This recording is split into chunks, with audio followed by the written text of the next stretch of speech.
Hey everyone, welcome back. This is episode 21 of Collapse Talk. This is your host Gabriel, and let's dive right in. So, these past couple of days I've been taking it easy for my last episode. As I said, I had a little operation, nothing too serious. So, it was just taking it easy and just resting, which, I had a lot of time to record, but I was just taking the time to just think on my next steps and where to take this program, because I think I'm doing well, but at the same time it's more just, okay, where's the next step? I'm trying to improve, obviously. So yeah, I'm going to make some more changes, trying to make this more streamlined. Of course, I was trying to be more like guerrilla radio, forget the rules, all that, but if I'm going to take this more mainstream, or I guess, taking this more seriously, I'm going to have to follow some rules and, try to streamline this. But, it's still going to be my program and just me talking, really. So, yeah, so we're going to discuss, really, as the thesis of the show and just reality around this indicates, the current collapse, domestically, internationally, and also with the natural world. So there's a lot to unpack, obviously. And there's going to be some things that I'm going to miss, probably some things I'm going to get wrong again. But yeah, we'll just talk about it. So internationally, we've had some waves of protest around the world. It seems, we have unrest here in our world, our place, but there's protests and movements that are occurring that have pretty large implications. So I'll discuss first with Nigeria, given that Nigeria is one of the more affluent and influential nations in West Africa, or just Africa as a whole. I mean, Nigerians are, not that I've met too many. The ones that I have met, they've been very educated and industrious, the wealth, all this stuff. So it's certainly a country that has a lot going for it. Not that it's perfect, obviously, as we're going to see here. Yeah, so we've had protests, and yesterday, Tuesday, there was an incident of soldiers opening fire on the protesters, largely peaceful protesters. I mean, again, it's still a commotion, so there's probably some bad actors. But yeah, so what has been reported is that these protesters were targeted, and that the police and military had basically removed any security surveillance, or they removed some of the lights. There was some coordination involved. So I'll be quoting from NBC in their article, quote, Nigeria witnessed scenes of violence and chaos as protests calling for the end of police brutality continued overnight and into Wednesday, despite a 24-hour curfew and multiple eyewitness reports of soldiers opening fire on protesters. Lagos State Governor Babajide said Wednesday that one person had died at a hospital in Lagos, the country's financial capital, after a shooting in the upmarket suburb of Lekki on Tuesday, but did not confirm whether the victim was a protester. Quote, "This is an isolated case. We are still investigating if he was a protester," he said on Twitter. Earlier, he said 30 people were being treated for, quote, mild to moderate injuries. Of these, 2 were receiving intensive care and 3 had been discharged. Nigerian President Muhammadu Buhari appealed for calm in a statement Wednesday. So we'll continue onward. Protests in Lagos turned violent Tuesday after a 3-day, 24-hour curfew was announced and anti-riot forces deployed, with scores hospitalized after authorities moved to clamp down on protesters in the Lekki area. Human rights organization Amnesty International in Nigeria said in a statement it had received credible but disturbing evidence of excessive use of force, occasioning deaths of protesters at Lekki tollgate in Lagos. Thousands of Nigerians in the oil-rich country have taken to the streets nationwide every day for nearly 2 weeks, demanding the shutdown of a police unit, the Special Anti-Robbery Squad, SARS, which they hold responsible for years of brutality, extortion, and harassment in the West African country, end quote. So, yeah, so they're protesting this specific squad, and there's the hashtag NSARS, NSARS. So this is a particular unit that is going around harassing locals. It is interesting to see that this is more of a police brutality protest, and of course, as the police operate around the world, and as we're saying, police brutality is more of a human issue now, because we like to pretend it's an American issue, but we're seeing the same problems here. So it's interesting. I mean, not to, because I don't want to target Black Lives Matters too much, but, you don't really see it happening here. Because, I mean, everybody's black here. I mean, it's, so it's interesting. So if BLM had focused more on the class issue rather than the race issue, I think they would have had more success. Because, I'm starting to really have like second thoughts about them, honestly. But it's in, you see like the NFAC. When I first kind of saw it, I was just like, okay, well, they're expressing their Second Amendment rights. But then you hear their leader, Grandmaster Jay, and you're just like, what? Like, so, yeah. And of course, you can't really talk about that. You can't really insinuate that there's such a thing as black supremacy. But, that's the state of affairs today. But regardless, I'm talking more about this situation in Nigeria, where you have young people, students, anti-corruption protesters. Very interesting situation. But yeah, so what they're saying is that, reading from a quote actually, so around 3 p.m. Tuesday, I'm actually, let me move back further. Okay. I'm sorry, here we go.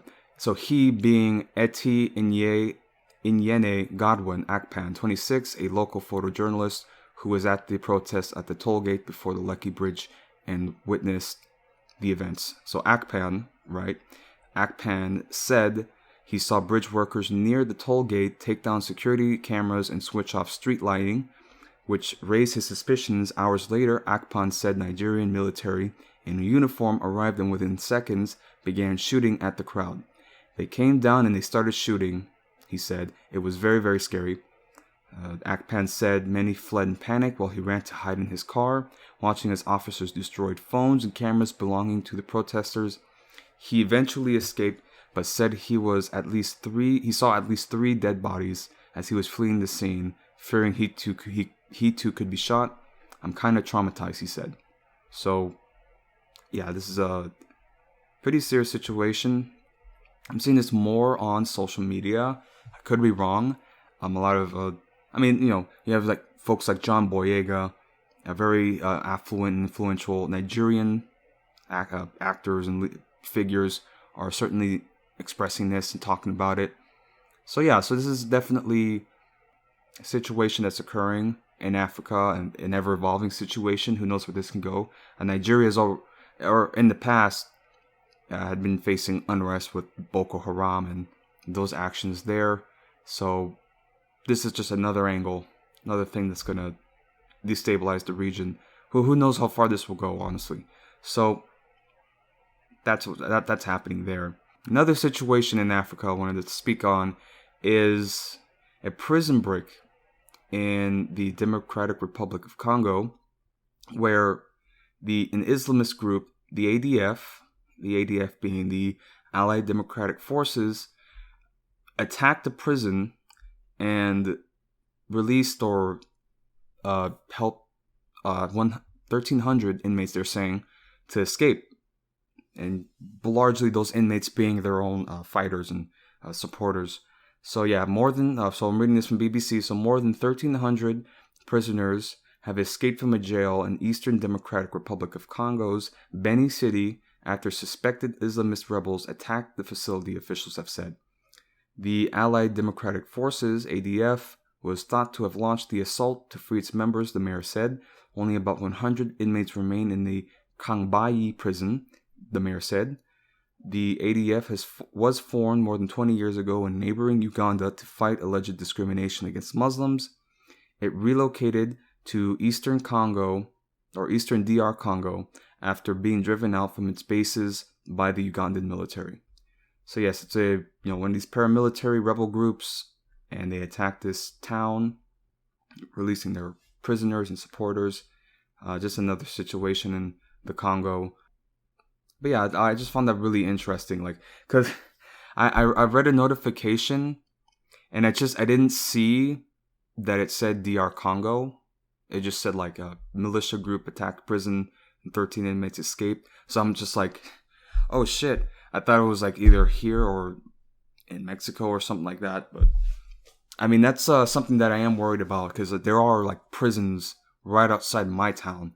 So, I mean, it's a far out thought, because honestly, this town is super armed and they have military and police out here. There's a lot of them here, but it's still something to think about. Just over there, maximum security. Child rapists, murderers, really bad people. So, yeah, but this, of course, happening in Africa is just interesting to see. Not necessarily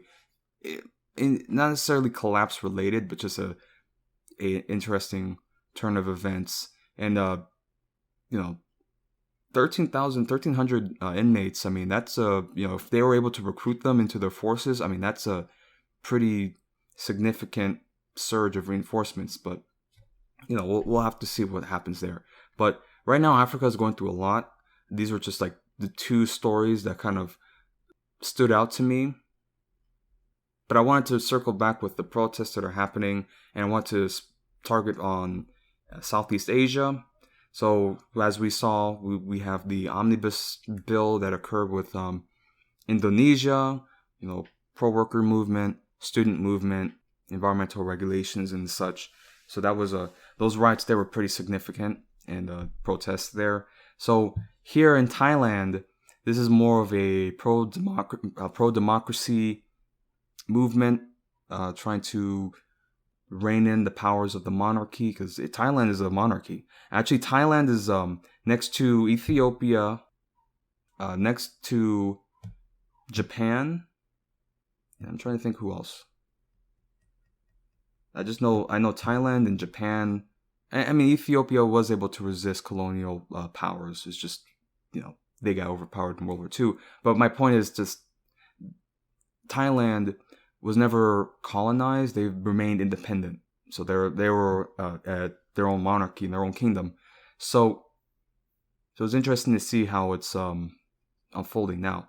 So I'm reading from CNN, quote, Thailand's government has vowed to protect the monarchy after tens of thousands of pro-democracy protesters rallied in Bangkok and other cities over the weekend, as calls for a new constitution and curbing the king's powers continue to grow. Demonstrators again defied an emergency decree banning public gatherings of more than 5 people and hit the streets en masse for a 5th straight day on Sunday, with about 10,000 people surrounding Bangkok's Victory Monument in the heart of the capital and blocking traffic around one of the city's main business centers.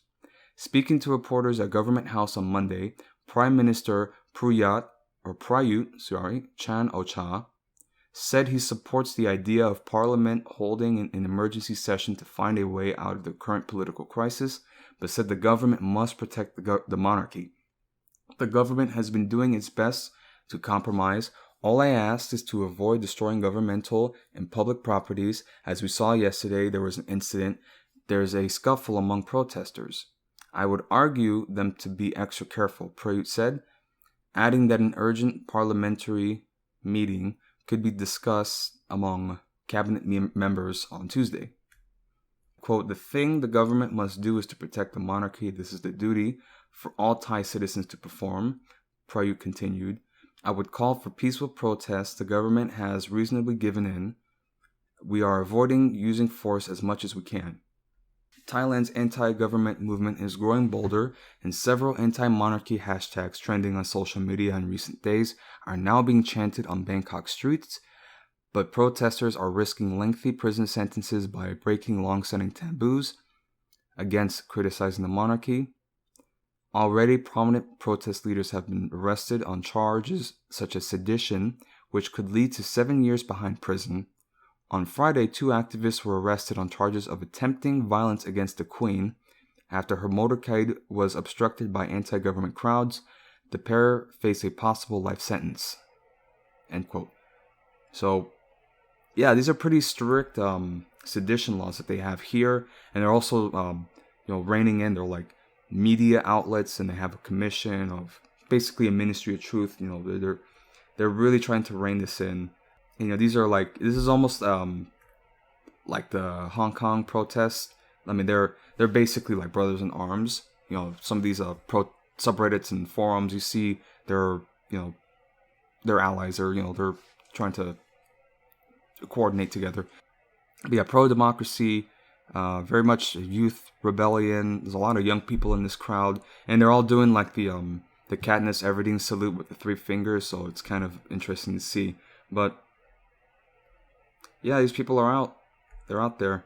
They just want, because it's an absolute monarchy. They want some form of constitution, or maybe I could be wrong on the absolute monarchy part, because there's also a bit of a military junta as well. So yeah, this is the current king. Supposedly his father, the last king, was this like humble statesman, and he was like a good leader and such. But this king, he's more of a playboy. Apparently he was like locked away in Germany with all these concubines. I mean, that's a way to live, but do right by your people and then do what you want. That's basically it. But yes, they want to at least have some kind of constitutional monarchy just to rein in the powers. But yeah, that's what we're seeing here in Thailand. So I'll be interested to see what happens there. There has been violence in the past, there's violence already occurring, but I've seen some pretty intense footage. I saw, like, not to get graphic, but I saw one footage where there was a protest, march, and then the snipers opened fired, and one of the demonstrators got shot in the head, and like it's really graphic, but his skull basically like exploded and his brain fell out onto the street. It was really, really graphic. But I mean, that's the government is not playing around. They have a lot of tourism, so they're trying to appeal to the Western tourism and such. But like, if their people start acting up, they're gonna crack down on that. So this is something to keep an eye on. So yeah. So we had some protests there, and there's others around the world. I mean, there's a protest also in Chile, celebrating their uprising in 2019. Just a lot of unrest, and a lot of movement. I think November we're gonna see a lot more demonstrations and a lot more unrest worldwide. I mean, who knows what's gonna happen? Because this is like when you're boiling, right? This is like those small little bubbles that you see on the bottom of the pan.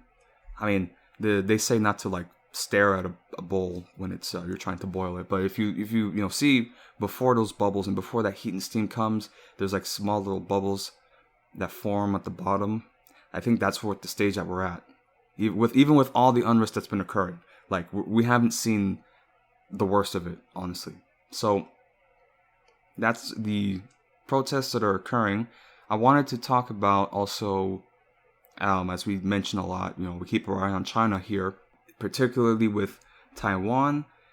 I don't know what China thinks is going to happen if they really try to invade Taiwan. Like, this is not, what are they, they're going to lose. Like, well, I mean, I'm not saying that they have a pretty good chance of overpowering Taiwan, but it's just the losses are just going to be, it's not worth it. Like, why? So, yeah, so what happened is in Taiwan, I mean, they've been violating their airspace. They're preparing. I mean, they have coastal preparations for an invasion. Like they could do it tomorrow. They really could. Like that's how tight it is. So Taiwan recently, or the United States recently sold weapons to Taiwan, these air-to-ground missiles that China is not happy about. They're called SLAM-ER, made from Boeing, air-to-surface missiles. And essentially, because it's a small island nation. It's a small island nation, but with our technology now, as long as you have it's like the Israel of the East, if you want to think about it. That's actually a great analogy. So, yeah, they're a small nation state, but they got the best equipment, best training. So it will be quite the fight. But I want to read from Nikkei Asia of just this weapons sale and the implications of it. So, quote, the White House's approval last week of advanced arms sales to Taiwan is a sign that the United States is putting muscle behind its vocal support for the island's defense against Chinese aggression. The sales include SLAM-ER air-to-ground missiles, drones, and a coastal defense missile system. According to analysts, the equipment will immediately boost Taiwan's capability to counter several Chinese attack scenarios. Reuters cited an unidentified official saying the sales are valued at around $5 billion. If Congress approves the deal, a near formality given bipartisan support for Taiwan's defense, the U.S. will have sold around $17.5 billion in weapons to Taiwan during President Trump's 4 years in office. Beijing consistently opposes U.S. arms sales to Taiwan, which the Chinese Communist Party considers part of its territory, despite never having ruled it, but the particular weapons being sold make up a diverse, offense-ready package that experts say could indicate a shift in U.S. military strategy and could provoke China even more than usual. White House officials have internally discussed ending Washington's policy of strategic ambiguity, according to the Financial Times. The U.S. currently refuses to publicly divulge whether it would provide military support to Taiwan in the event of a Chinese invasion. The arms sale, however, sends their own message. The Boeing-made long-range SLAM-ER air-to-ground missiles could be used in a counterstrike directed at Chinese mainland targets or, theoretically, even in a first strike. It's not a defensive weapon, said Dennis Huang, an assistant professor of political science at Sam Houston State University, hey, go Bearcats, who has researched Taiwan's military capabilities. The U.S. is trying to send a stronger signal. So they're getting these weapons. They're not trying to be offensive, but if they have to make a first strike, they're going to make. They're really going to try to be as precise and devastating as possible. So that would be an interesting situation if Taiwan struck first. Like I said, Israel, right? Israel of the East. I also read here in this article that they made this analogy. Let me try to find it. Okay. So, quote, military officials and experts in both the U.S. and Taiwan have long called for Taipei to develop such capabilities to withstand Chinese aggression. U.S. National Security Advisor Robert O'Brien said earlier this month that Taiwan should become like a military porcupine, adding that lions generally don't like to eat porcupines. So that's the strategy that they're trying to use, trying to get the best equipment, the best weapons, the best training as possible so that in invasion, because, you're going to invade, but you have to also occupy it, right? And they're just not going to, it's not going to be worth it, right? But of course, China wants the United States to stop selling weapons and stop doing business with Taiwan. It's interesting because whether or not we get into a hot war with China, a war with Taiwan and China seems like far more likely. Sadly, because China is trying to. They're trying to dominate the world. And, they don't seem like they're backing down. They really don't. It's very concerning, right? So, Yeah. But it's also interesting, right? Because we have Taiwan, but then we also have all these other allies in Asia. I don't think you're not really gonna find like Vietnam even. They're we could definitely use them in the fight against China. So it would be this coalition of Asian countries and being supported by the United States, right? Who knows? I mean, I don't believe that there's like this pan-Asian alliance against China, but they're certainly, kind of like, okay, like we're gonna fight this, okay, so as we've seen in the South China Sea, they're trying to exert their power.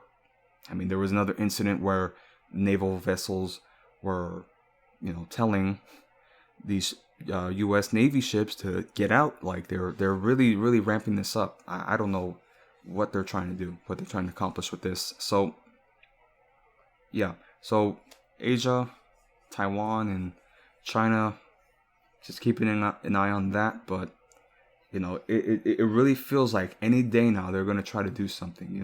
It's just very tense, and this is something that again that goes under people's radars.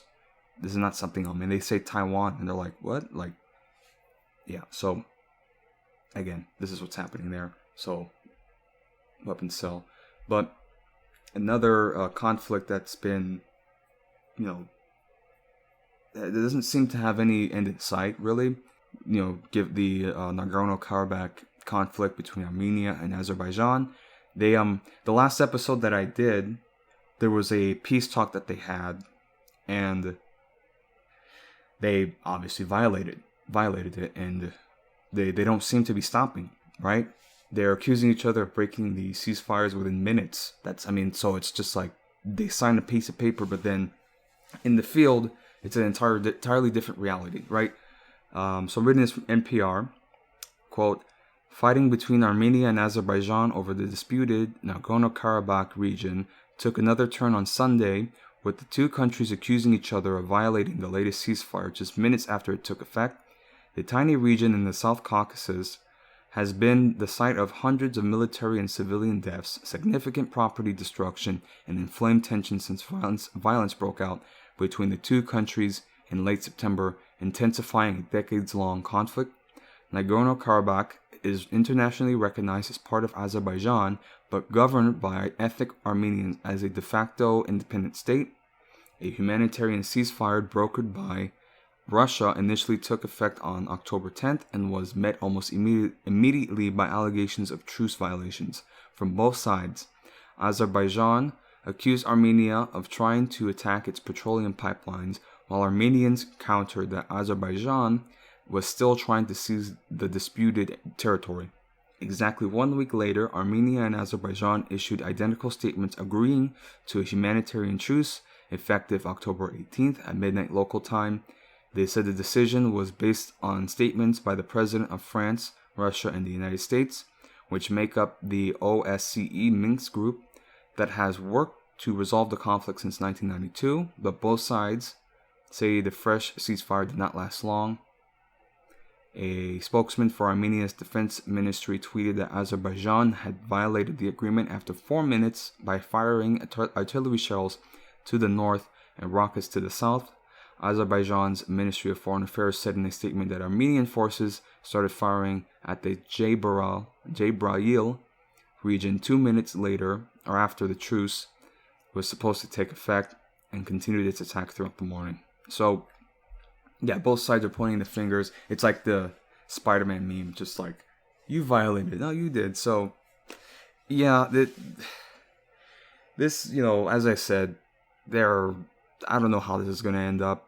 If this doesn't get under control, this could really escalate into something, And there's another, because you look at the map, and I was talking about Armenia being sandwiched between Azerbaijan and Turkey is certainly a rogue nation at the moment. But there was another aspect that I completely overlooked, that this region is also bordering along Iran. And I saw a clip where this normal family, right, in the Iranian countryside, they're standing on the balcony, and there's the border, like, not even like just right over there, just like maybe like 5 miles at best, right, in this hill country area. And the Armenians and Azerbaijanis on their side of the border are fighting, and you see their hillsides being exploded. And I mean, it's really close. It's very close. I mean, the person was on the balcony recording, and you hear their children screaming, but it's like, this is life there. I mean, they're surrounded by warfare. And the aspect that I didn't look into was if, in the event of an Iranian intervention, or not even an intervention, just their part of the equation, because fighting on this border can easily spill over to their side, and who knows what could happen there, right? Again, we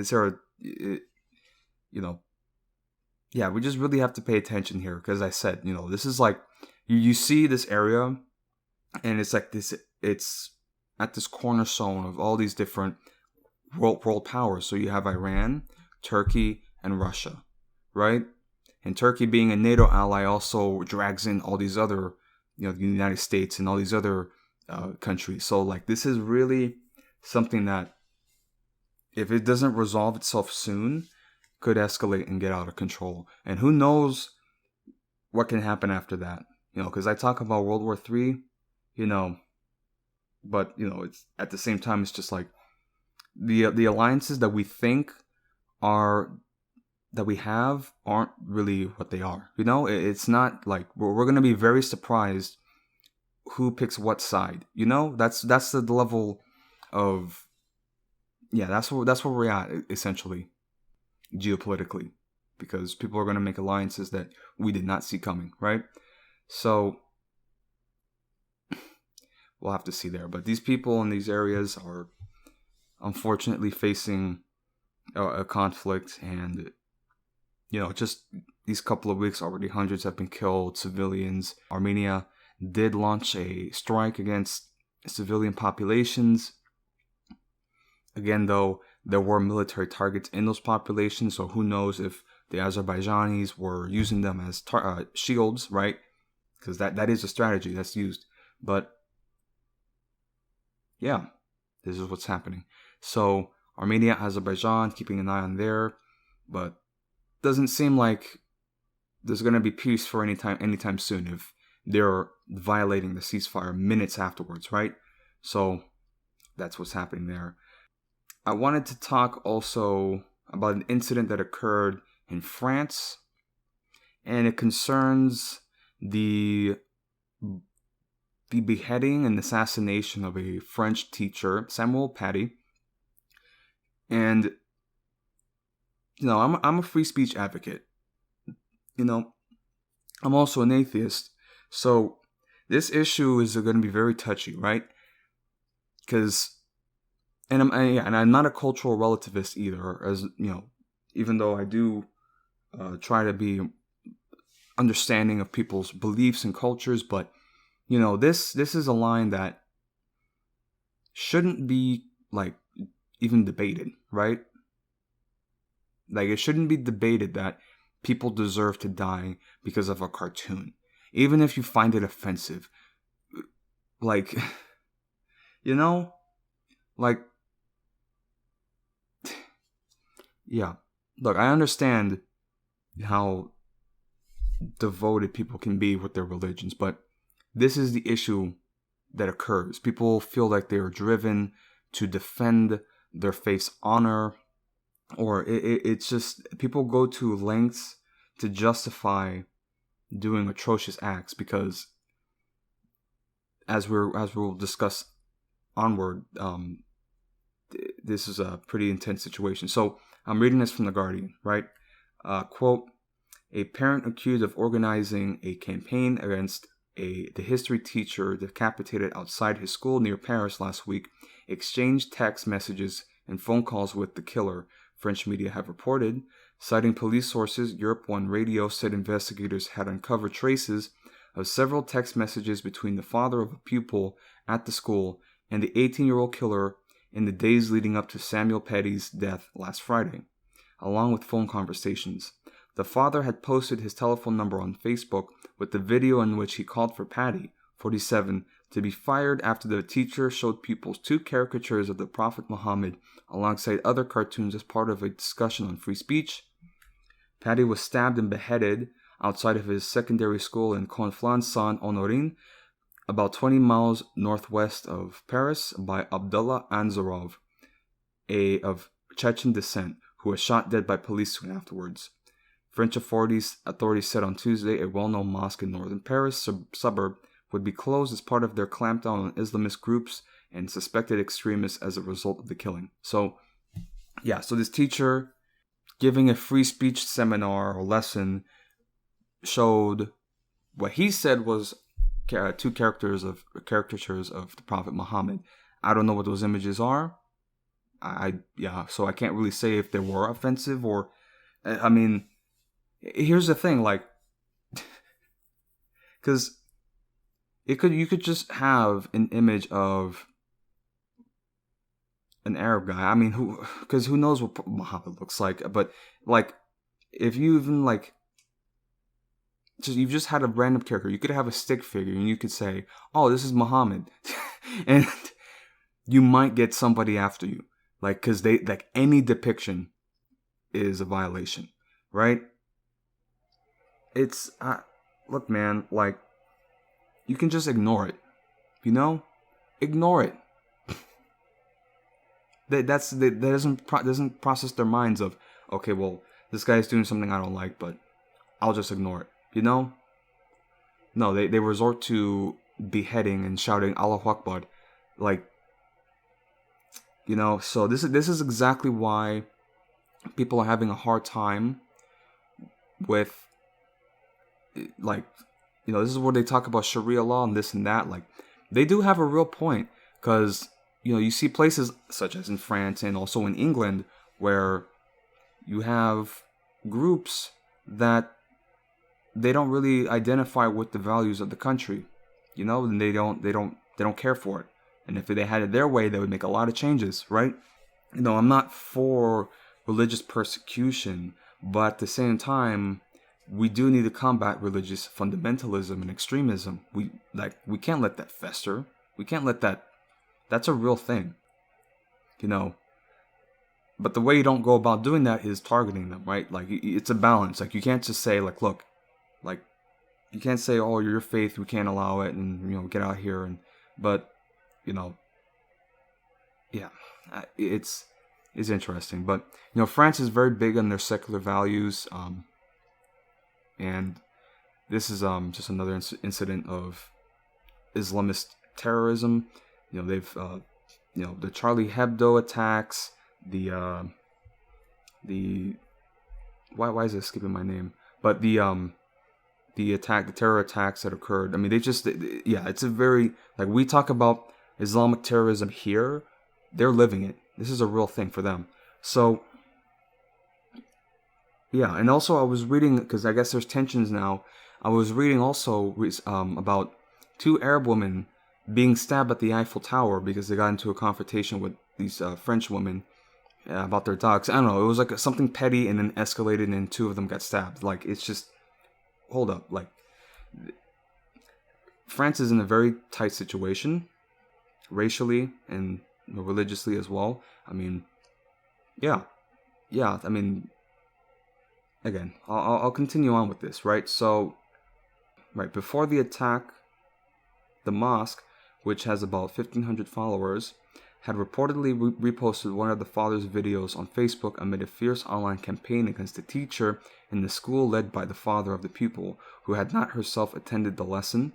The education minister, Jean-Michel Blanquer, said on Tuesday Paddy would be posthumously granted France's highest award, the Légion d'honneur. A national ceremony will be held at the Sorbonne University in Paris on Wednesday. Let me go a little further. But what they're revealing actually is that there was a parent, right, of a student, and they're saying that the student wasn't even there. So it's like, what? But the student informed the father about the lesson and the depiction of Muhammad, and then the father went out on this campaign, and trying to get this guy fired, and he talked with the the 18-year-old who killed this man, this teacher. I mean, it's like I'm not bold enough to depict anything about Muhammad, not because out of fear, it's more out of respect, because I understand that. I'm just like, okay, this is just out of respect. But, however, I keep saying but, I need to say however more. However, you can't kill people for something that you're offended by. You can't do that. You can't do that. They issued basically a fatwa against him. I mean, they have, anyway. So that's what's happening there. And we're probably going to see more demonstrations and more unrest because of this. Because, Emmanuel Macron is seen as more of a centrist person, but, they're going to have new elections coming up, and this is certainly going to be something that the far right is, in the nationalists, they're going to definitely talk about that. So, so Samuel Paty, beheaded, brutally assassinated, executed, actually, I should say, by Muslim extremists, and this is certainly something that's going to escalate. I'm afraid, as they kind of crack down on mosque, the extremist cells in France are going to start to act up. So, I mean, this could be the start of something bad, really. It really could. So, that's in Paris. So, I wanted to speak on South America and the election in Bolivia. So, if you had stuck around in my earlier episodes, I spoke pretty heavily on the coup that occurred against Evo Morales in Bolivia, left-wing president, first indigenous leader of the country. Pretty significant leaders in South America. But there was the Organization of American States. They released this report saying that it's possibly fraudulent, and they weren't even totally on it. So they called into question the legitimacy of the election, which sparked far-right nationalists to protest and riot in the street, and paramilitary groups, the military. I mean, Evo Morales had to leave the country and flee the country because, I mean, it was a coup, and in power there was a Christian fundamentalist, right-wing groups, the remnants of Spanish colonialism, right? So they were the interim president, which I need to see her name, is Janine, right? Yeah, Janine Áñez. She was, bringing the Bible back into the State House, saying, "Oh, this, the Word of God has returned," because these people view the indigenous people and poor people there as devil worshippers and Satan, but all this stuff. So, yeah, it's a very interesting situation that's occurring in. Well, I mean, I keep saying that, but that had occurred, right? And so now what we're seeing is the pushback from left-wing organizers and the left parties and indigenous workers. I mean, they make up the majority of the country, so, if you didn't get them on your side, they're going to speak out. So, because, I mean, the quality of life did improve under Evo Morales. It did. So, of course, they're going to support the left-wing parties. Obviously. I mean, what do you think Che Guevara was captured in Bolivia? Because they were poor workers, poor indigenous workers, basically slave labor, being repressed by this fundamentalist Christian government, right? Anyway, not that I support Che Guevara, but it's just that, this is just the after effects of that. So I'm reading this from The Guardian. Quote, Evo Morales' left-wing party is celebrating a stunning political comeback after its candidate appeared to trounce rivals in Bolivia's presidential election. The official results of Sunday's twice-postponed election had yet to be announced on Monday afternoon, but exit polls projected that Luis Arce, the candidate for Morales' Movimiento al Socialismo, MAS, had secured more than 50% of the vote, while his closest rival, the centrist former president Carlos Mesa, received about 30%. Mesa conceded defeat on Monday lunchtime telling supporters that a quick count showed a very convincing and very clear result. There is a large gap between the first place candidate and us, and as believers in democracy, it now falls to us to recognize that there is a winner in this election, Missa said. Arce, a former finance minister under Morales, had earlier claimed victory in a late-night broadcast from La Paz. We have reclaimed democracy, and above all, we have reclaimed hope, said the 57-year-old UK-educated economist who is widely known as Lucho. Arce vowed to end the uncertainty that has plagued his bitterly divided nation since October 2019, when hotly disputed claims of vote rigging against his party resulted in mass street protests and the presidential election being scrapped and Morales being forced from the country by security forces and what his supporters call a racist right-wing coup. Quote, "We will govern for all Bolivians. We will bring unity to our country," said Arce, who should be sworn in as president in the first half of November. So, yeah, there was a lot of uncertainty. I thought there was going to be conflict. I thought there was going to be lots of violence. There was actually a photo of this either mayor or councilwoman in Bolivia, in this town, and this mob came out, because she's indigenous. Then this mob came out. They dragged her out into the street, and they started throwing paint on her, all glitter. They started cutting her hair, slapping her around, like it was one step away from turning into a lynch mob, really. So, and I mean, it's still the images you see are pretty horrific. But now she won her election. I mean, this is a huge surge huge victory for the left-wing movement in Bolivia and the left-wing party. And it will be interesting to see how it moves forward just for the region as a whole, because we're seeing a lot of protests against the neoliberal policies and this left-wing movement in South America that's growing. In Chile, in Bolivia, and other places in the world. And Colombia had also protests as well. So I mean, it's swelling. I mean, it was a Latin Spring. That's what essentially happened last year. I mean, people, again, attention spans for people is just so thin. So, this whole global, or I shouldn't say global, but this continental movement just sprung and nobody noticed it. I mean, that's how disconnected people are from reality right now. And also the media doesn't cover it, so it's part of that. So it's just, yeah.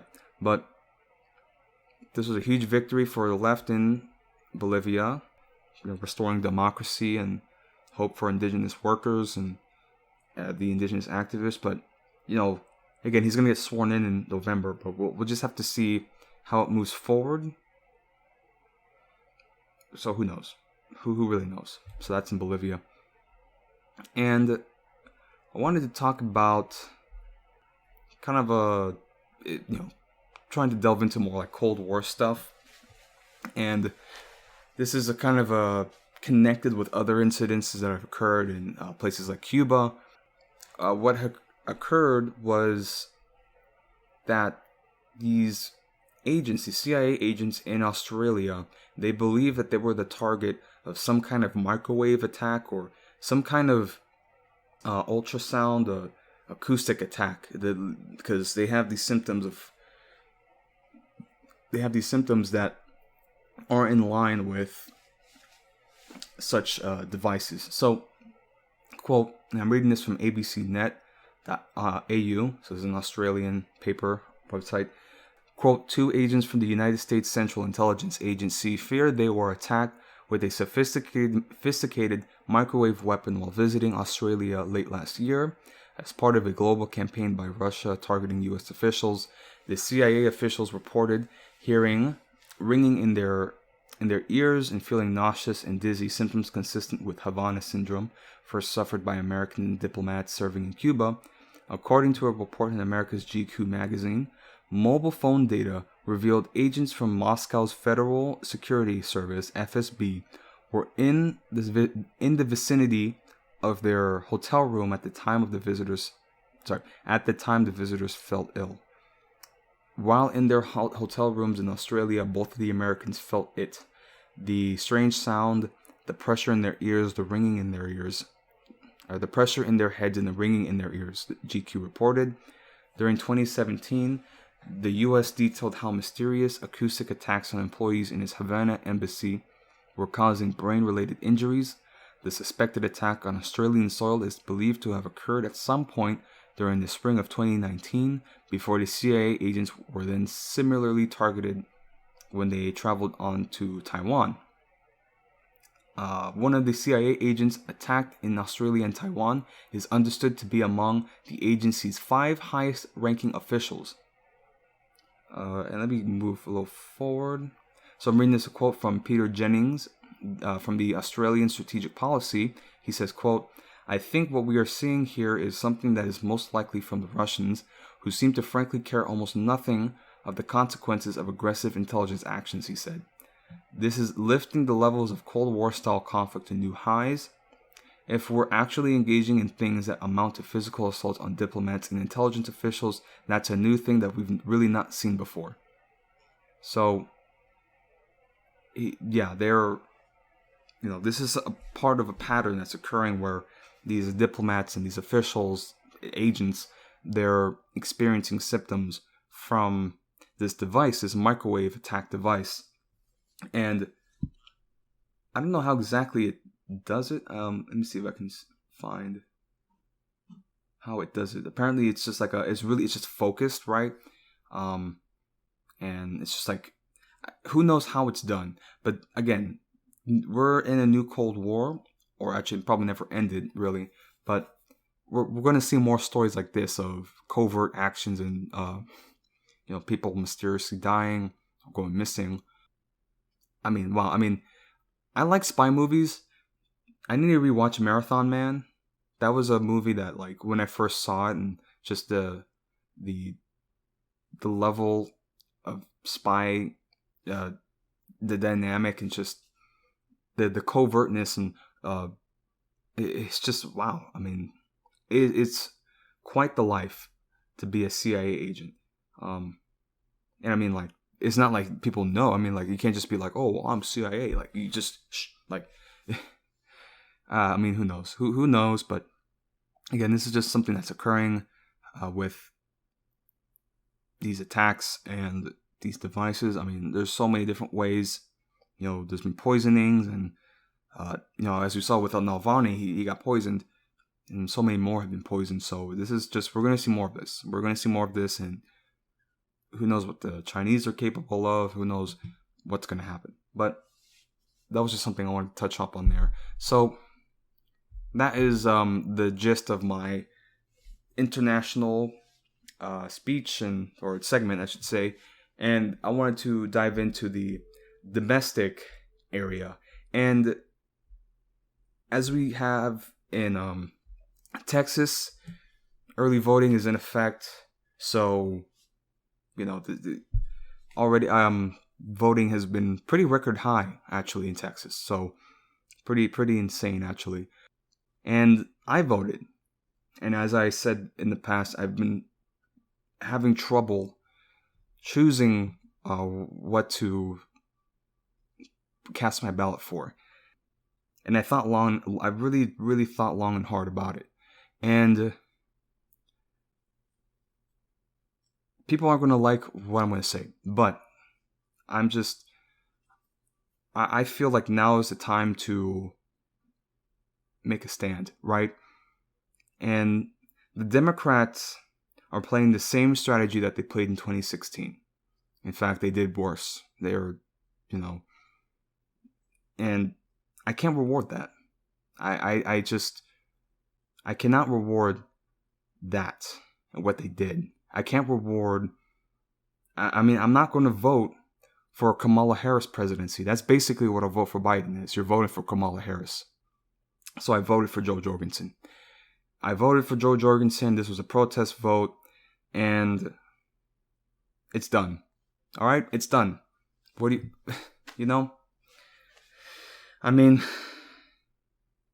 a lot of people aren't going to like that. I haven't even told people in public. This is really the first time that I've said anything about who I voted for.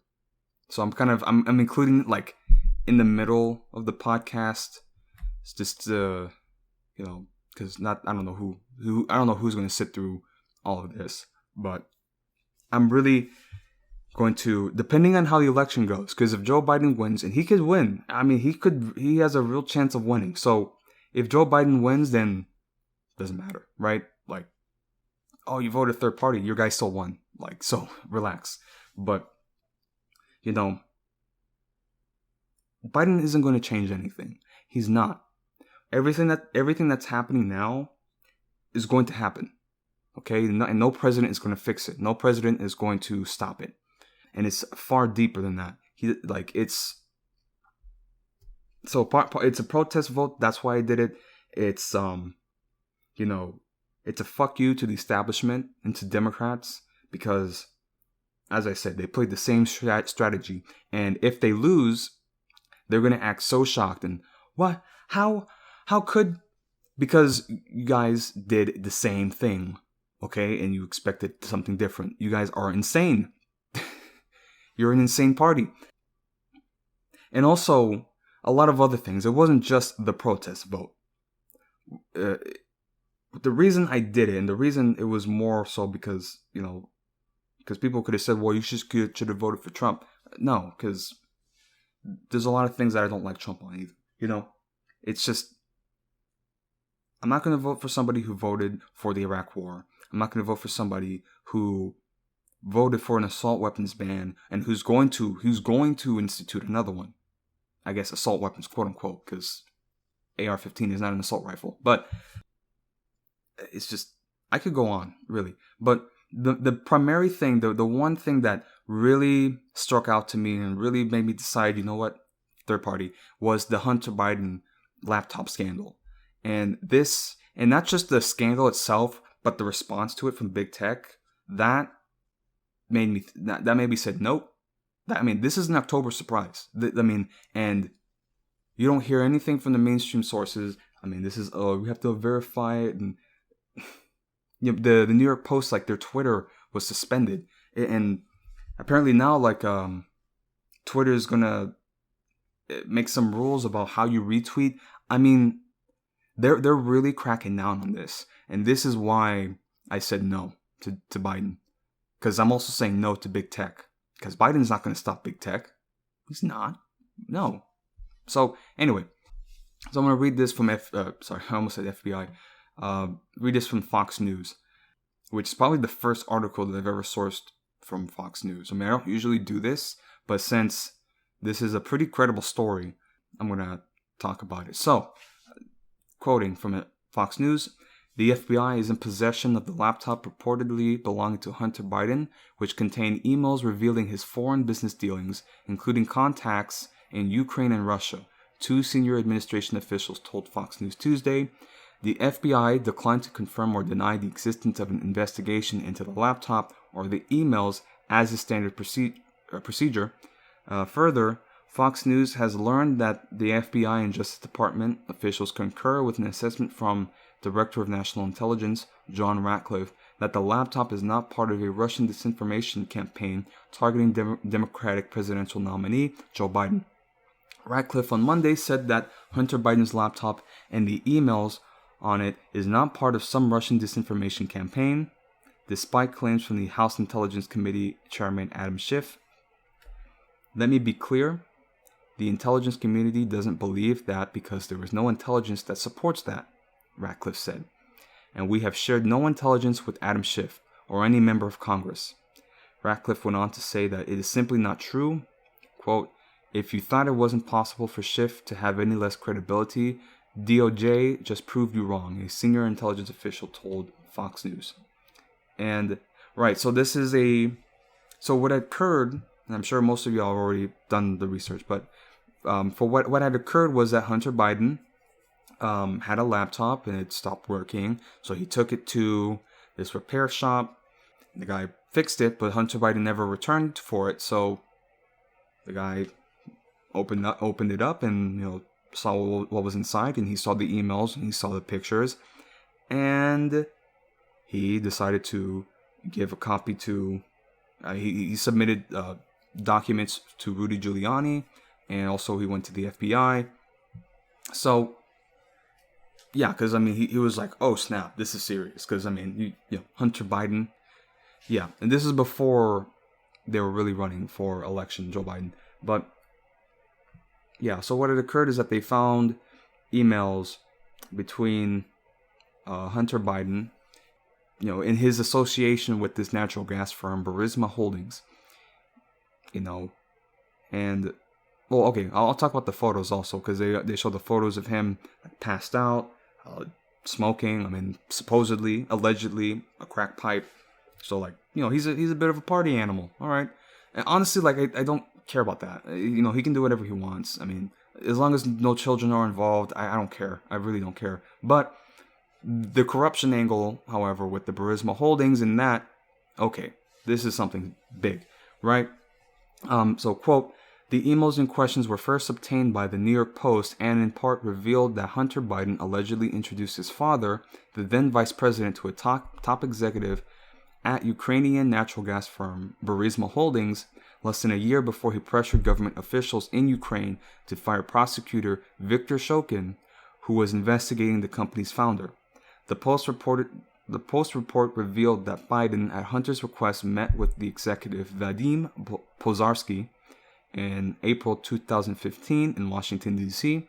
The meeting was mentioned in an email of appreciation, according to the Post, that Pozarsky sent to Hunter Biden on April 17, 2015, a year after Hunter took on his position on the board of Burisma.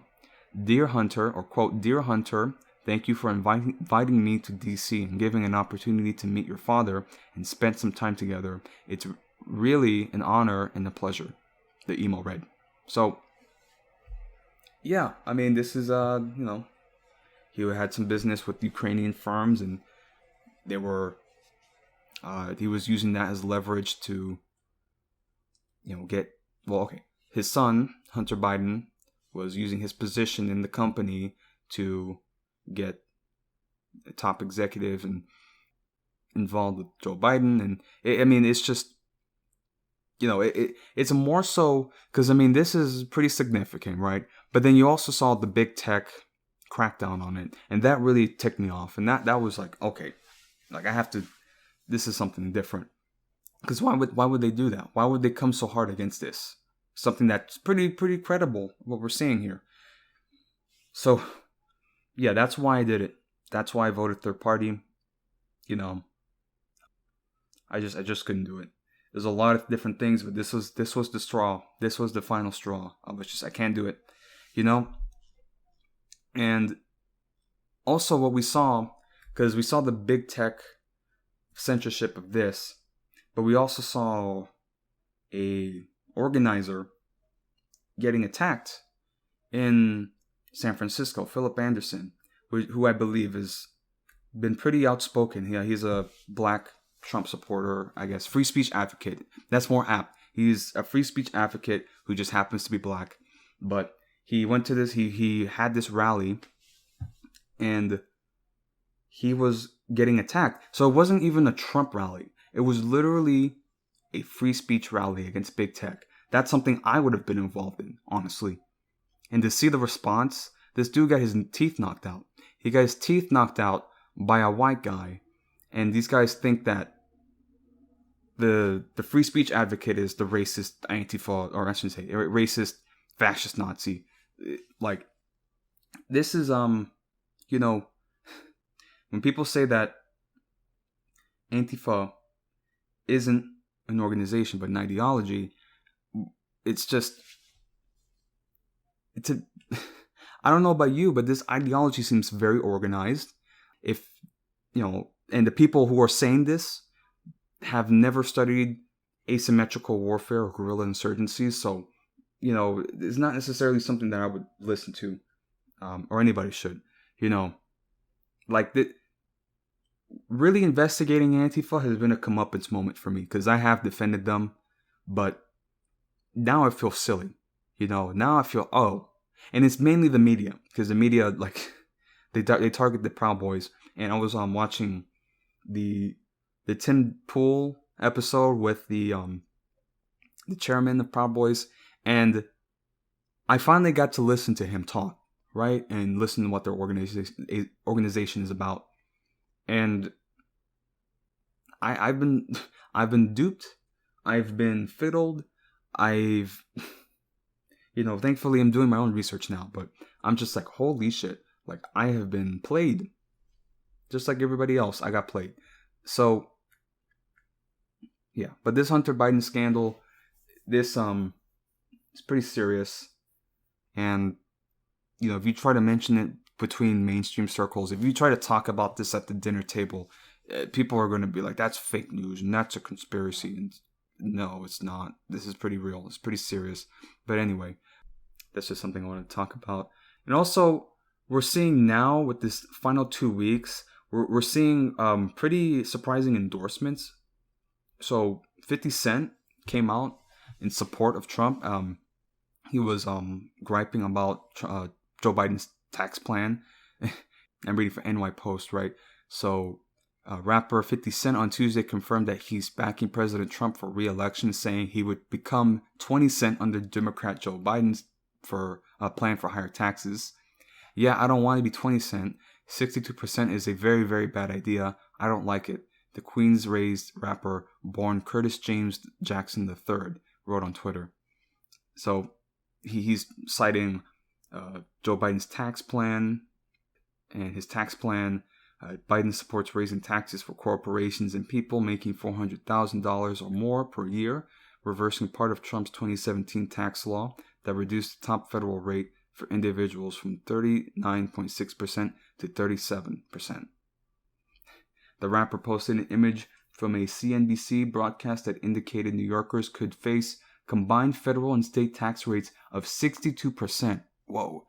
What the fuck, he wrote. Vote for Trump. I'm out. Fuck New York. He added, the Knicks never win anyway. Oh, man. Oh, that's pretty funny. He's pretty funny. Like, what the fuck? But, yeah, I mean, because, I talk about higher taxes on corporations and such, and it's actually, I pulled up Tax Foundation, right? Taxfoundation.org, just to go over their plan. I mean, I'll be honest, like, taxes are so complicated. I should know better, but again, like, you really got to blame our education system for not educating us. I do believe in progressive tax rates and such, but I'll just go over the key findings from their taxfoundation.org, right?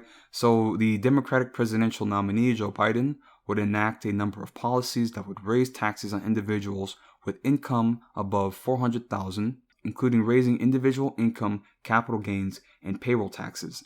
Biden will also raise taxes on corporations by raising the corporate income tax rate and imposing a corporate minimum book tax. Biden's plan would raise tax revenue by $30.505 trillion over the next decade on a conventional basis. When accounting for macroeconomic feedback effects, the plan would collect about $2.65 trillion in the next decade. This is lower than we originally estimated due to the revenue effects of the coronavirus pandemic and economic downturn and new tax credit proposals introduced in the Biden campaign.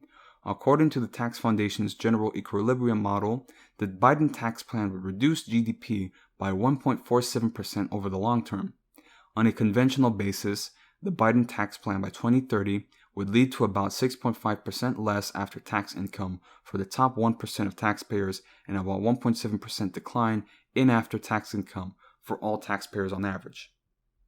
And just a quick summary, right? So we repeal the TCJA component for high-income filers, TCJA being the Tax Cut and Jobs Act of 2017, so passed by Trump. Impose 12.4% Social Security payroll tax for wages above $400K. Increase the corporate income tax by 28% or to 28%. Establish a corporate minimum tax on book income. Double the tax rate on GILTI and impose it country by country. Temporarily increase the generosity of the child tax credit and dependent credit, and some other numbers.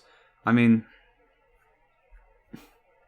I've talked so much about taxes and this and that, but again, you guys probably know that I don't know what I'm talking about at this point. But seeing this, And I'm just interested, right? Because it would tax all these people. Then I'm thinking, okay, what about the jobs, right? Is he going to bring back manufacturing and jobs? Because, I mean, you can tax the rich, right? But the working class still needs to work, right? What about that? And I don't know. I don't know if he would. I don't think Democrats are too focused on bringing manufacturing jobs back here. You know? So that is interesting. I do need to do more research on that. But it was interesting. When I saw that on Twitter, 50 Cent endorsing Trump, that was quite the surprise. And now what we're also seeing is that Ice Cube, he didn't endorse Trump, but they're working together. Or he said that he was going to work with Trump. And people started crucifying him. And, you know, the Chris Cuomo interview, that was super cringy, honestly. I can't watch the full thing because you can clearly tell that Cuomo was trying to attack Ice Cube, but Ice Cube didn't budge. And what he's been saying is that because he's trying to fix the black community, you know, he's dude, this is Ice Cube. I mean, this guy was in it, you know. So like if he's coming out and he's trying to do something for the black community, and he goes to both parties, and one of them says, "We'll get back to you," and the other one says, "Let's talk." Where do you think he's gonna go, right? Where do you think he's gonna go? And plus, he's the president, so sadly, I mean, he's gonna work with him. Or I shouldn't say sadly. He's gonna work with him. Trump is the president. I mean, he probably didn't even meet in person. This is just their campaign. But people are so quick to jump and make conclusions. And, you know, I've done a lot of growth with this Trump, you know, because I used to be on that Trump derangement syndrome. But then, you know, it consumes you, and you go. It's like a black hole. Right. Here's what I'm finding. Right. There's two cults of Trump. Right. There's the cult of personality, and then there's a cult of hate. That is what's happening. So you have two cults that revolve around this one individual. I mean, Trump. I mean, look, Trump is a historic figure. There's no denying it. You know, whether you hate him or love him, or of course if you love him, but he's a historical figure. He's a pivotal figure, and we're seeing these two cults now, really, really like about to go to war. So, you know, but what I mean to say is that you have Ice Cube willing to work with Trump and the administration, and the administration is willing to work with him. So why shouldn't they, right? And I don't know. You know, it's like this type of behavior is not going to, and I say us because I do consider myself part of the left, but we're not going to win if we continue this behavior. You know, even I'm seeing it, bro. If I'm starting to see it and starting to wake up to it, that means y'all are really lost. Like, that means y'all have, like, you know, so yeah. Anyway, that's what's happening there. It's just so interesting. I mean, this is like, people are so fixated on the black community. Oh, we have to get the black community support, and you know, I cannot speak for the black community whatsoever. I can hardly speak for my own community. I can hardly speak for Dominicans, you know? So, but I was watching an interview, and it's so, I mean, I watch like old time like debates and interviews because it was such a more refined time, and you see people speaking more eloquently, and like you can really tell the comparison between then and now, and how regressive our society and our culture has become. So I was watching Malcolm X, and he was talking, and this was after he went on his Hajj to Mecca. So this is when he became the best version of himself. You know, and he was talking about the black community, and that this is something that they have to fix. Like, we as a community need to fix this, because no president is going to fix it. Like, you know. And he talks about how it's not even a civil rights issue, it's a human rights issue. But that aspect of self-actualization within their community, that's good. I mean, people, look, there's a lot to be said about the drug war and systemic racism, because that's real, right? But we like to pretend as though the black community is innocent and has never done anything wrong. That's no, like, and they don't want to hear that. They don't want to hear that. They don't want to hear, what they need to fix in their own community, because it's always reparations. And, like, even the idea of reparations, like, just giving the money is like, wait a minute, like, what exactly is this, Because if we want to talk about reparations, I mean, my people have experienced slavery and genocide also. Whereas so it's like, come on, Anyway, so I want to talk about that, the tax plan and these endorsements. I mean, the 2-week warning this is the official title of the episode, but it's the 2-week warning. So this is crunch time. This is crunch time, and we're really going to see some surprising twists and turns. It's crazy, because I haven't told anybody that I voted third party, and already I had people say oh, you probably voted for Trump because you got these guns now. I'm just like, what are you?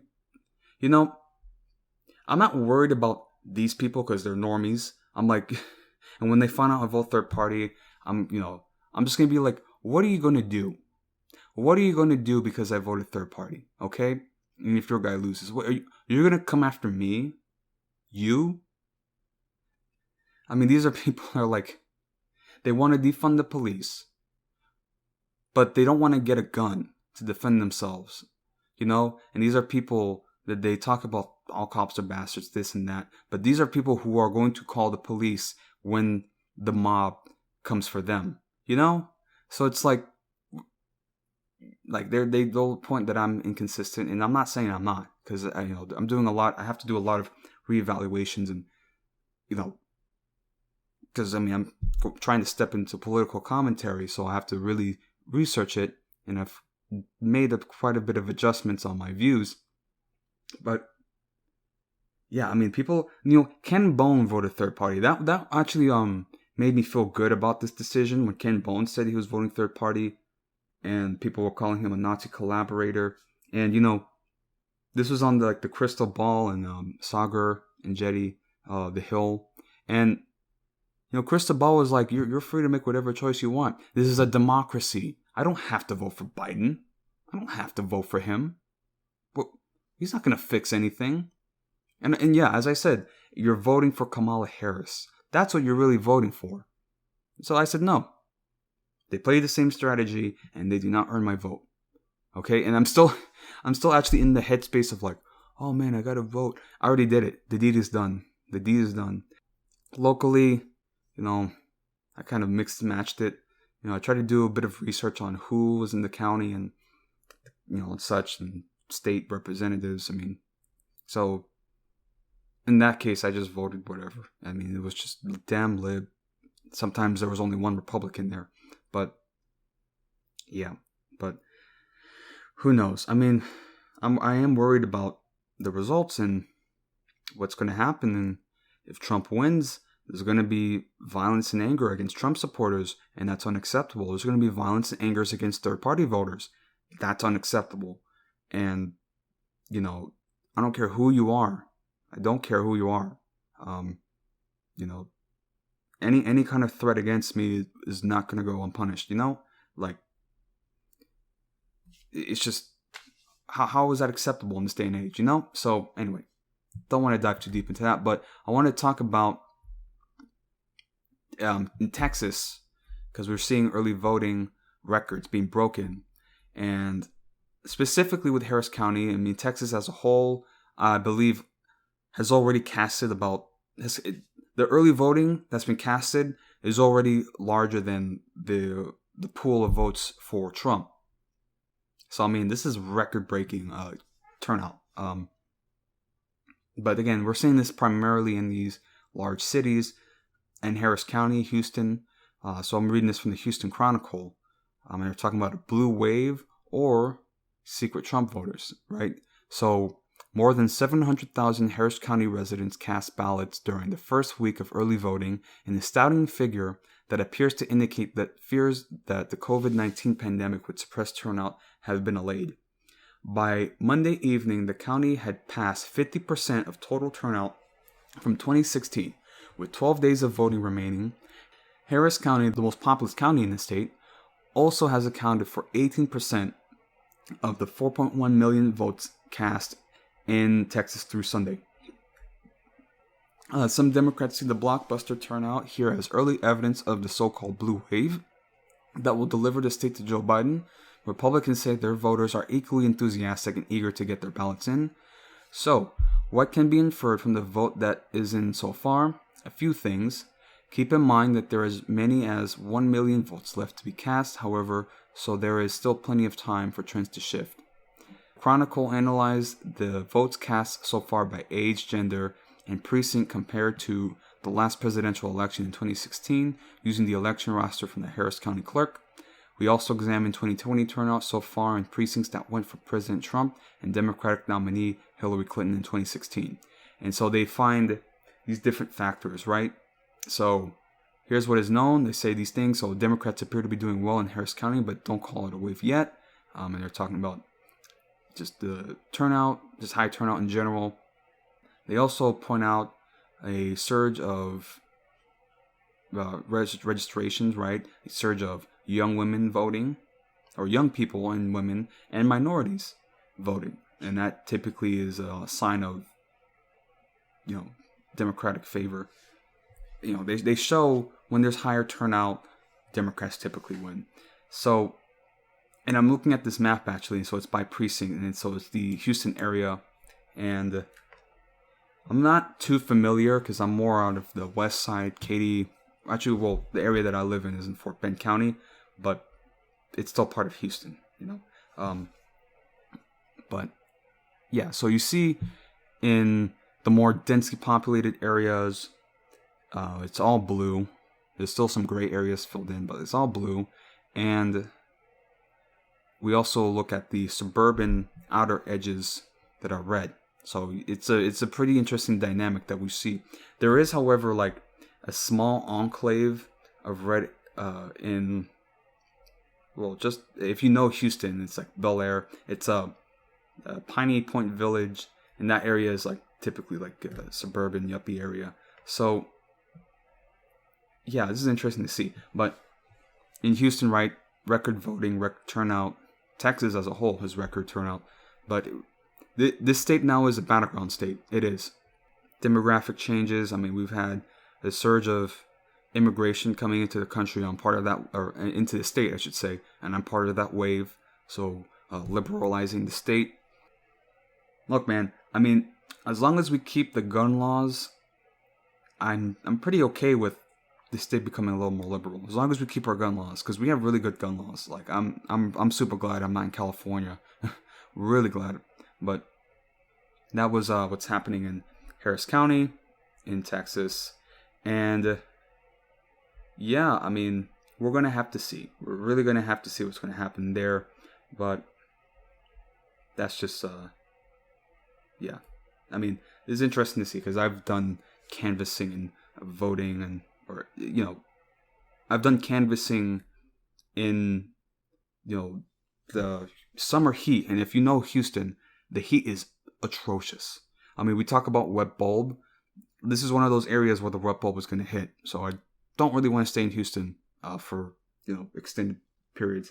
I mean, I would just be walking around like sweating my ass off. And, as long as you're hydrated and staying cool, it's all good. But people were just shocked by the amount of sweat that I sweat a lot, actually. It's I don't know if it's a problem, but they were like shocked, like, oh my god, you need water? I'm like, yeah, I'm fine. But yeah, this is what's happening in Harris County. So I wanted to talk about that, but this kind of just before I wrap up the domestic segment, just talking about this election. But another thing that's occurring is the tribalization of our country. People picking sides now. I don't want to be on any side. I just want to be myself. But, because as I said, I'm really going to try to avoid talking about my vote in person. I'm only going to talk about it here, right?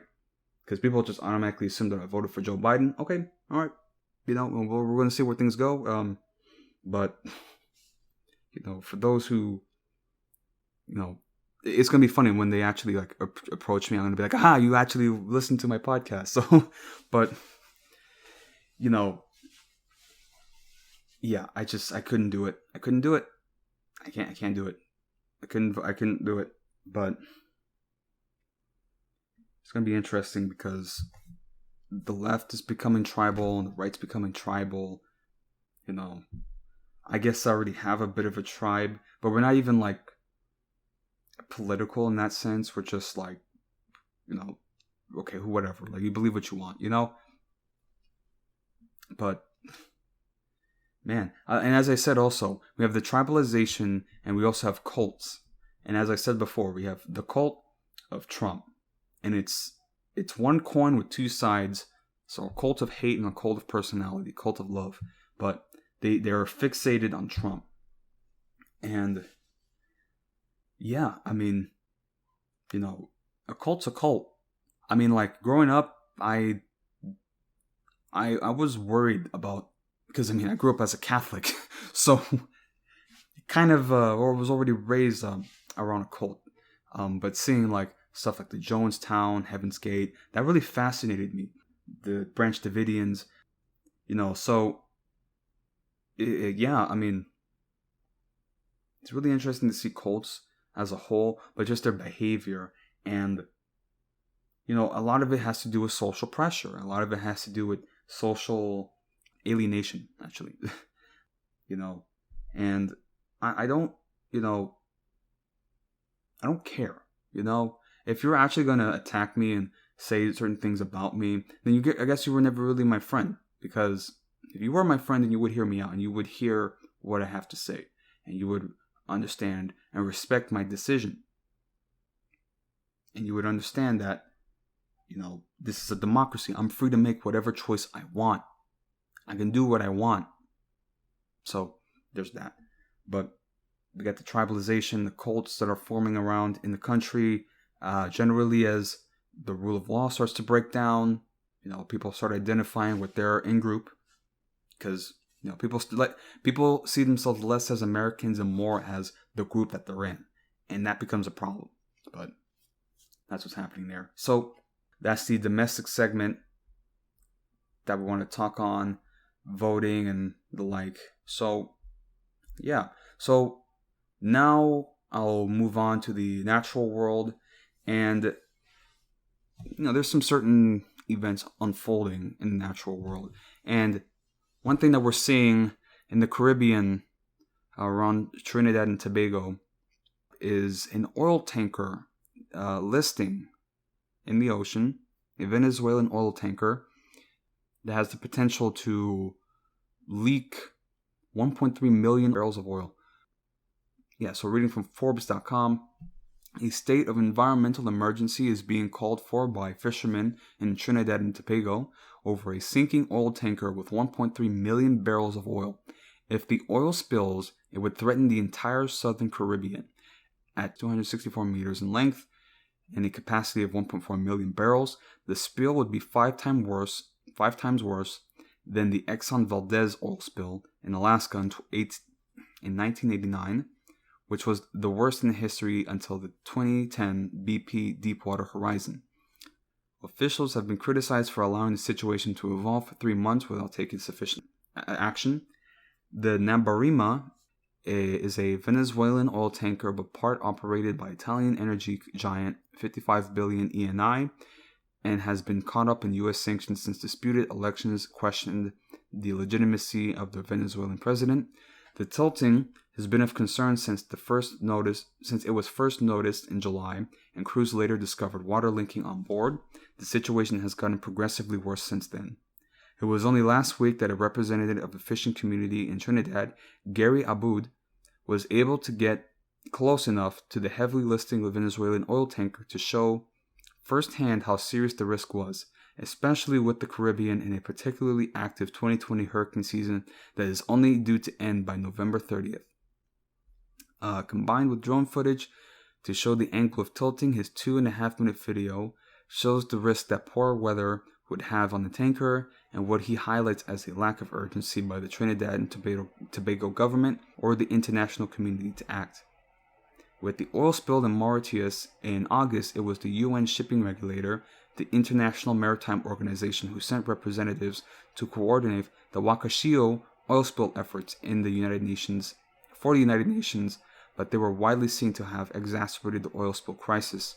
Ironically, the news from the Caribbean comes as the IMO is debating oil and emissions targets for ships in London this week, amid criticism that environmental standards are being watered down by this UN agency. So, pretty serious disaster that could occur, pollution, poisoning of the waters and the fish. I mean, it's sad to see in the Caribbean because this is where I grew up in, so watching Caribbean and pristine waters get polluted by oil is not a good sign. I mean, this is a very serious situation, and again, because I talk about, I guess, the Green New Deal and slowly doing away with fossil fuels. It's not just the emissions, right?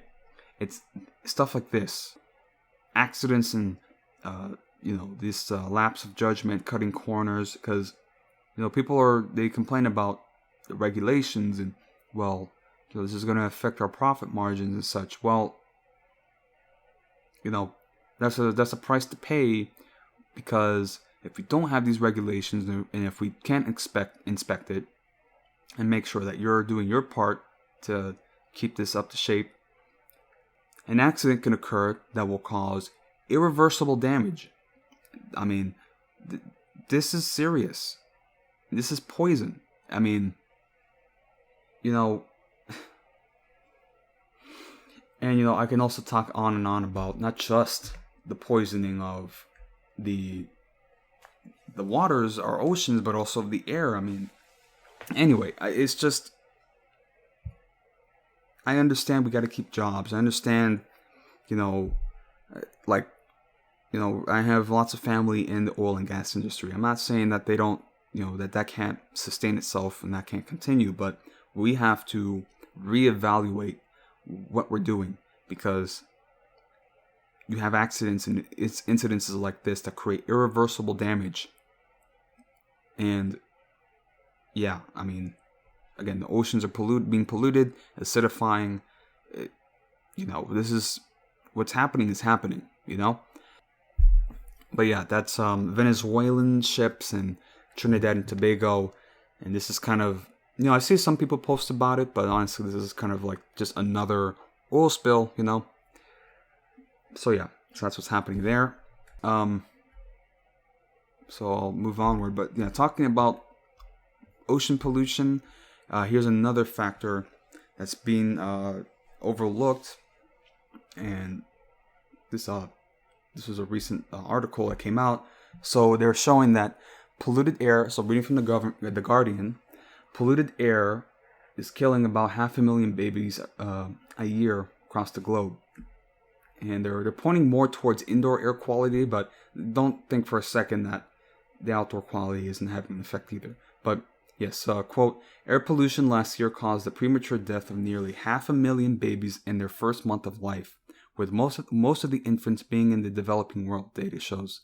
Exposure to airborne pollutants is harmful also for the babies in the womb. It can cause a premature birth or low birth weight. Both of these factors are associated with higher infant mortality. Nearly 2/3 of the 500,000 deaths of infants documented were associated with indoor air pollution, particularly arising from solid fuels such as charcoal, wood, and animal dung for cooking. The discovery is reported in the State of Global Air Report 2020, which examined data on deaths around the world alongside a growing body of research that links air pollution with health problems. Medical experts have warned for years of the impacts of dirty air on older people and on those with health conditions, but are only beginning to understand the deadly toll on babies in the womb. and they show a chart over the deaths.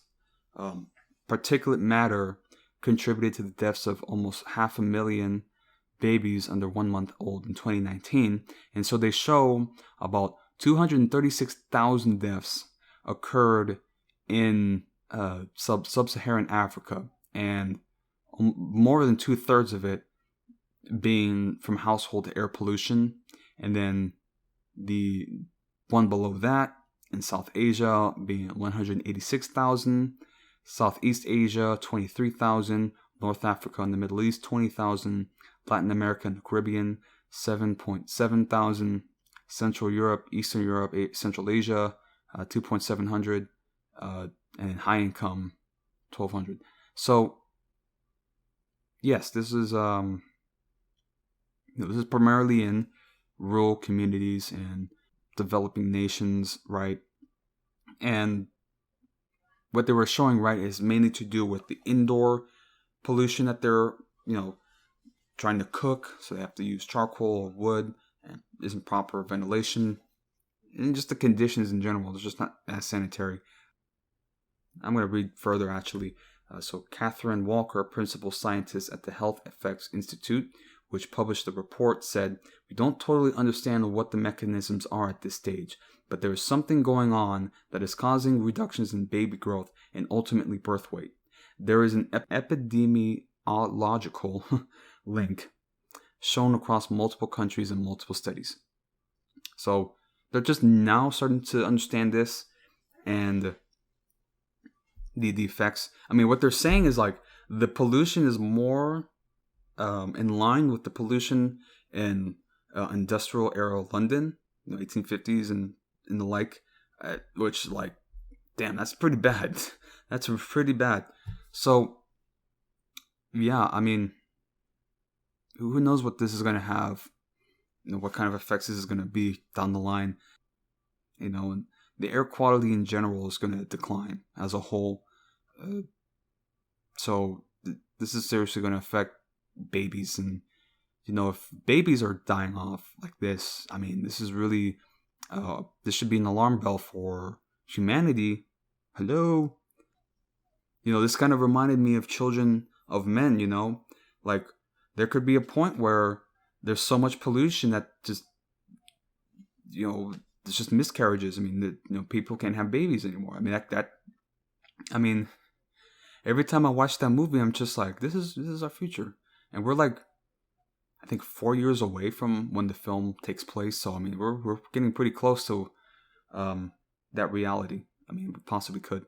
But yeah, this air pollution, it's not just the babies in general, because they're also showing how exposure to air pollutants could lead to brain damage, organ failure, other sorts of things, cancer. I mean, they're just now starting to understand it, but who knows what effects this has had on our bodies for as long as industrial civilization has existed, right?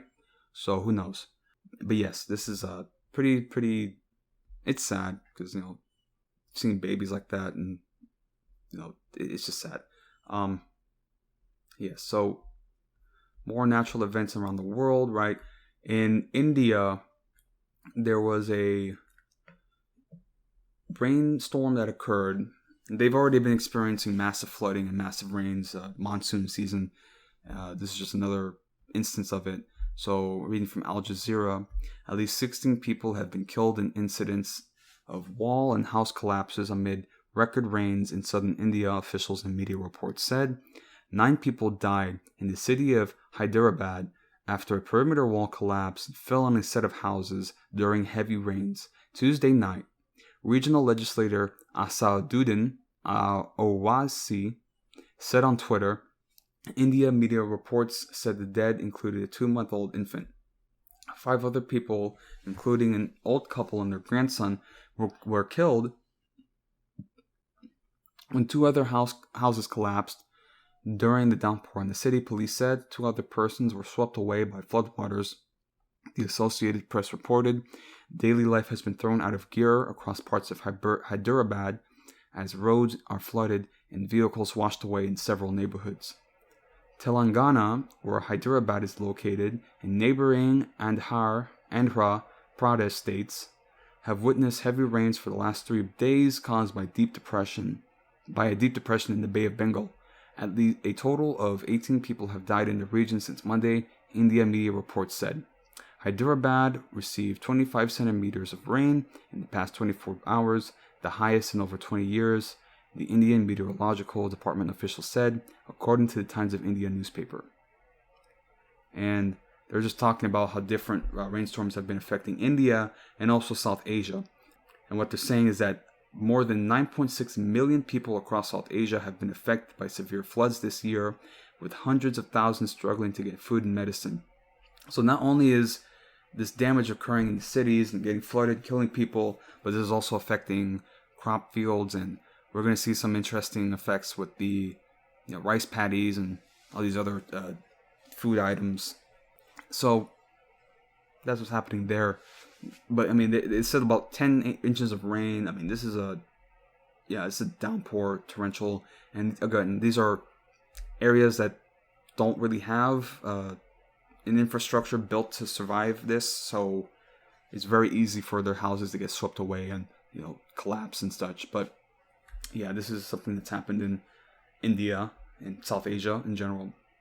So moving forward, I want to also touch up on the ozone layer, because that's pretty important, right?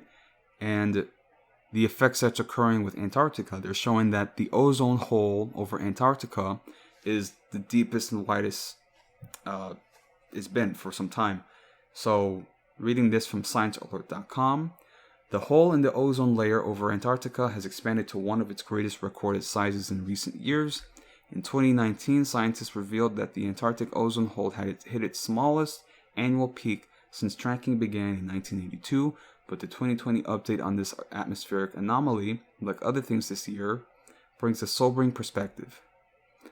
Quote, our observations showed that the 2020 hole has grown rapidly since mid-August and covers most of the Antarctic continent with its size well above average, explains project manager Diego Loyola from the German Aerospace Center.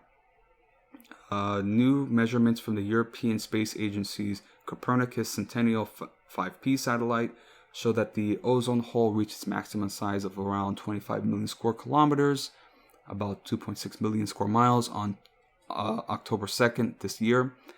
That puts it in about the same ballpark as 2018 and 2015's ozone holes, which respectively recorded peaks of 2.9 and 22.9, and 25.6 million square kilometers.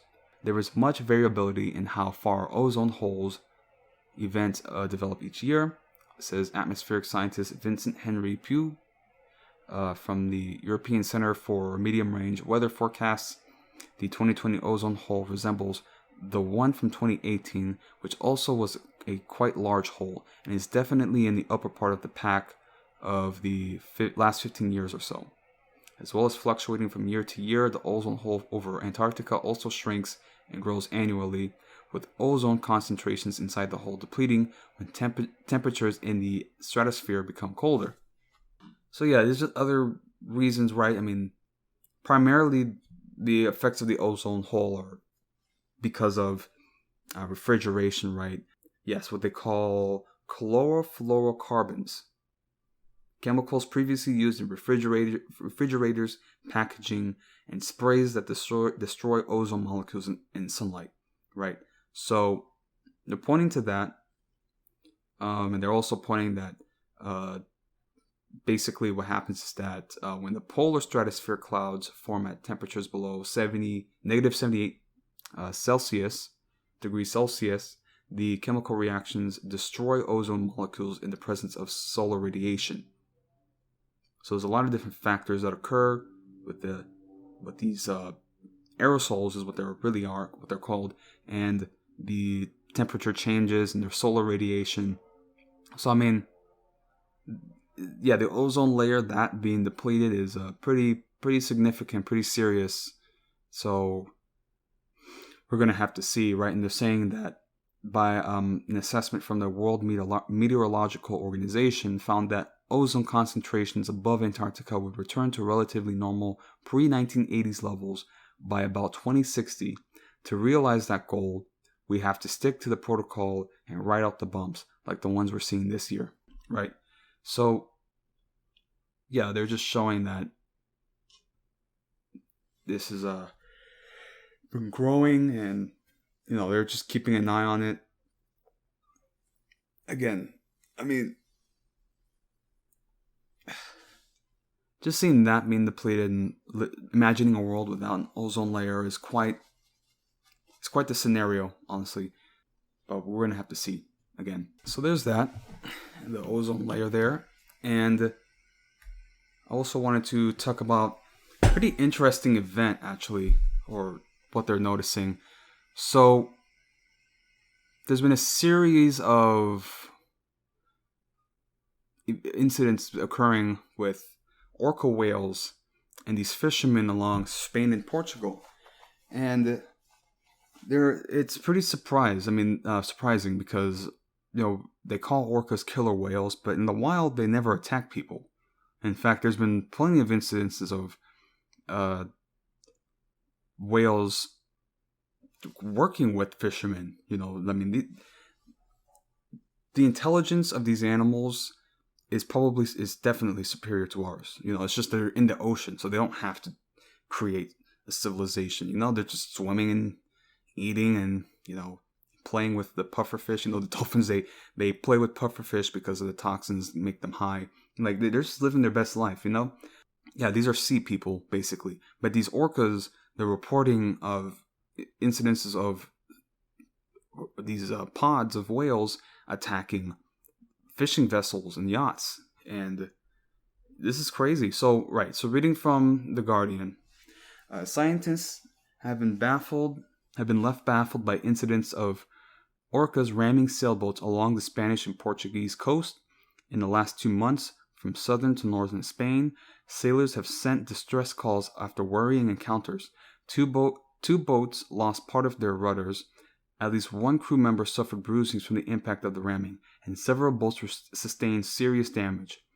The latest incident occurred on Friday afternoon just off A Coruña on the northern coast of Spain.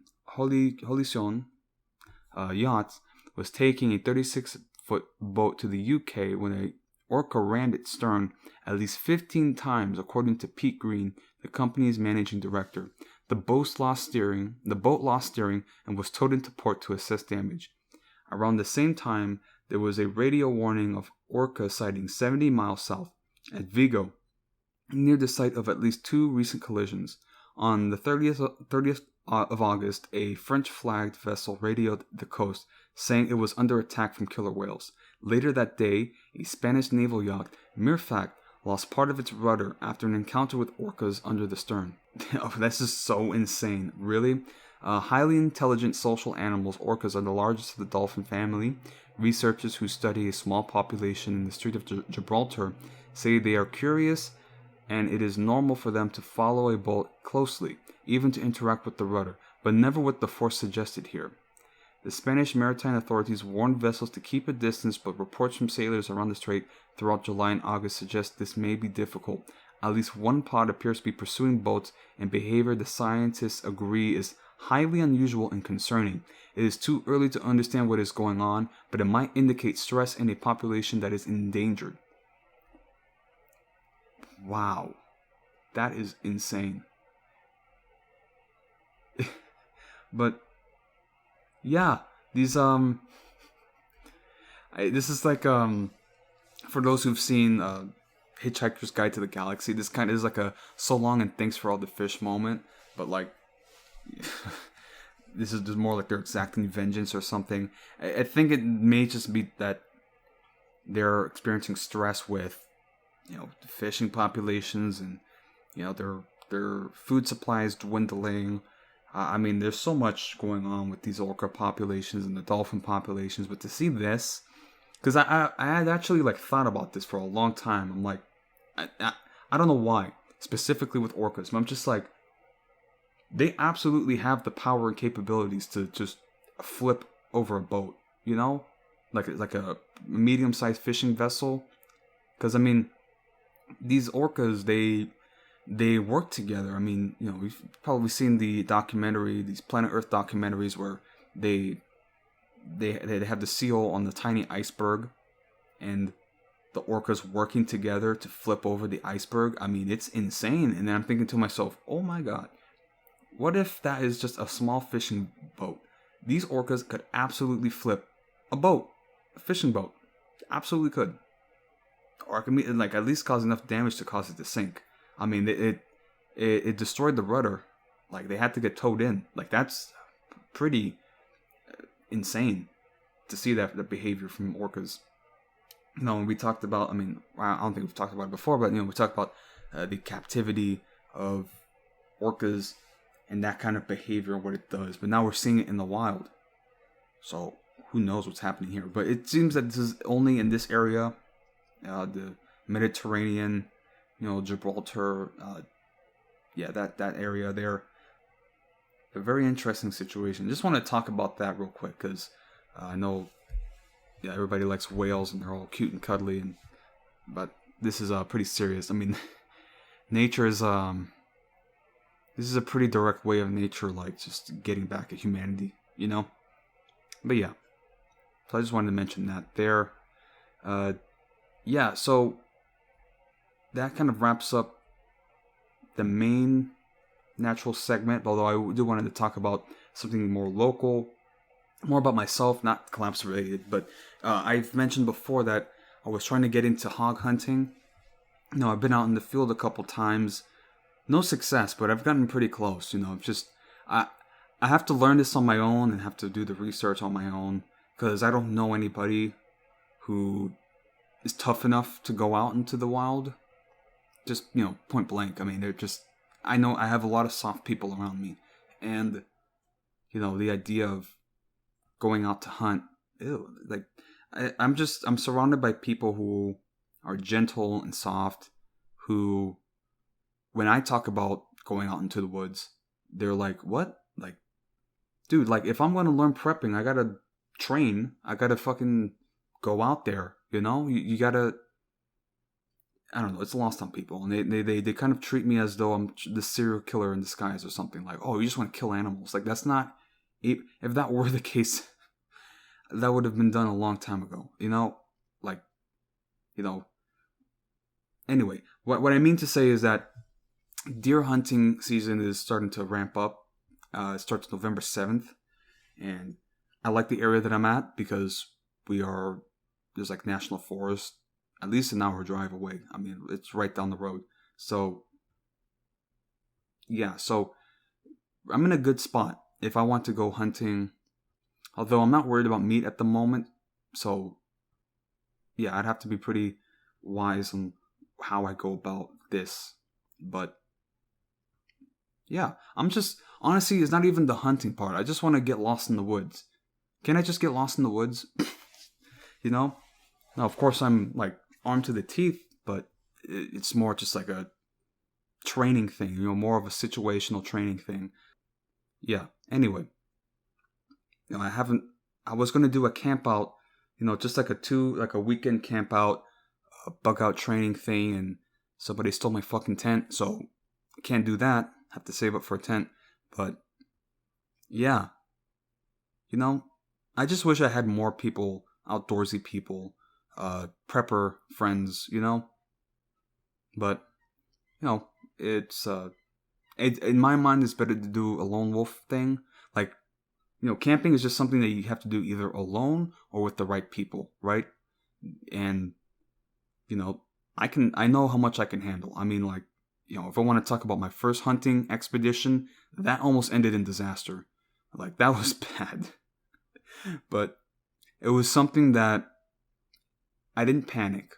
I was just like, okay, you know, just get out. Just, you know, you can survive this, you know, and I'm here, obviously, so I did survive it, but it was just like, wow.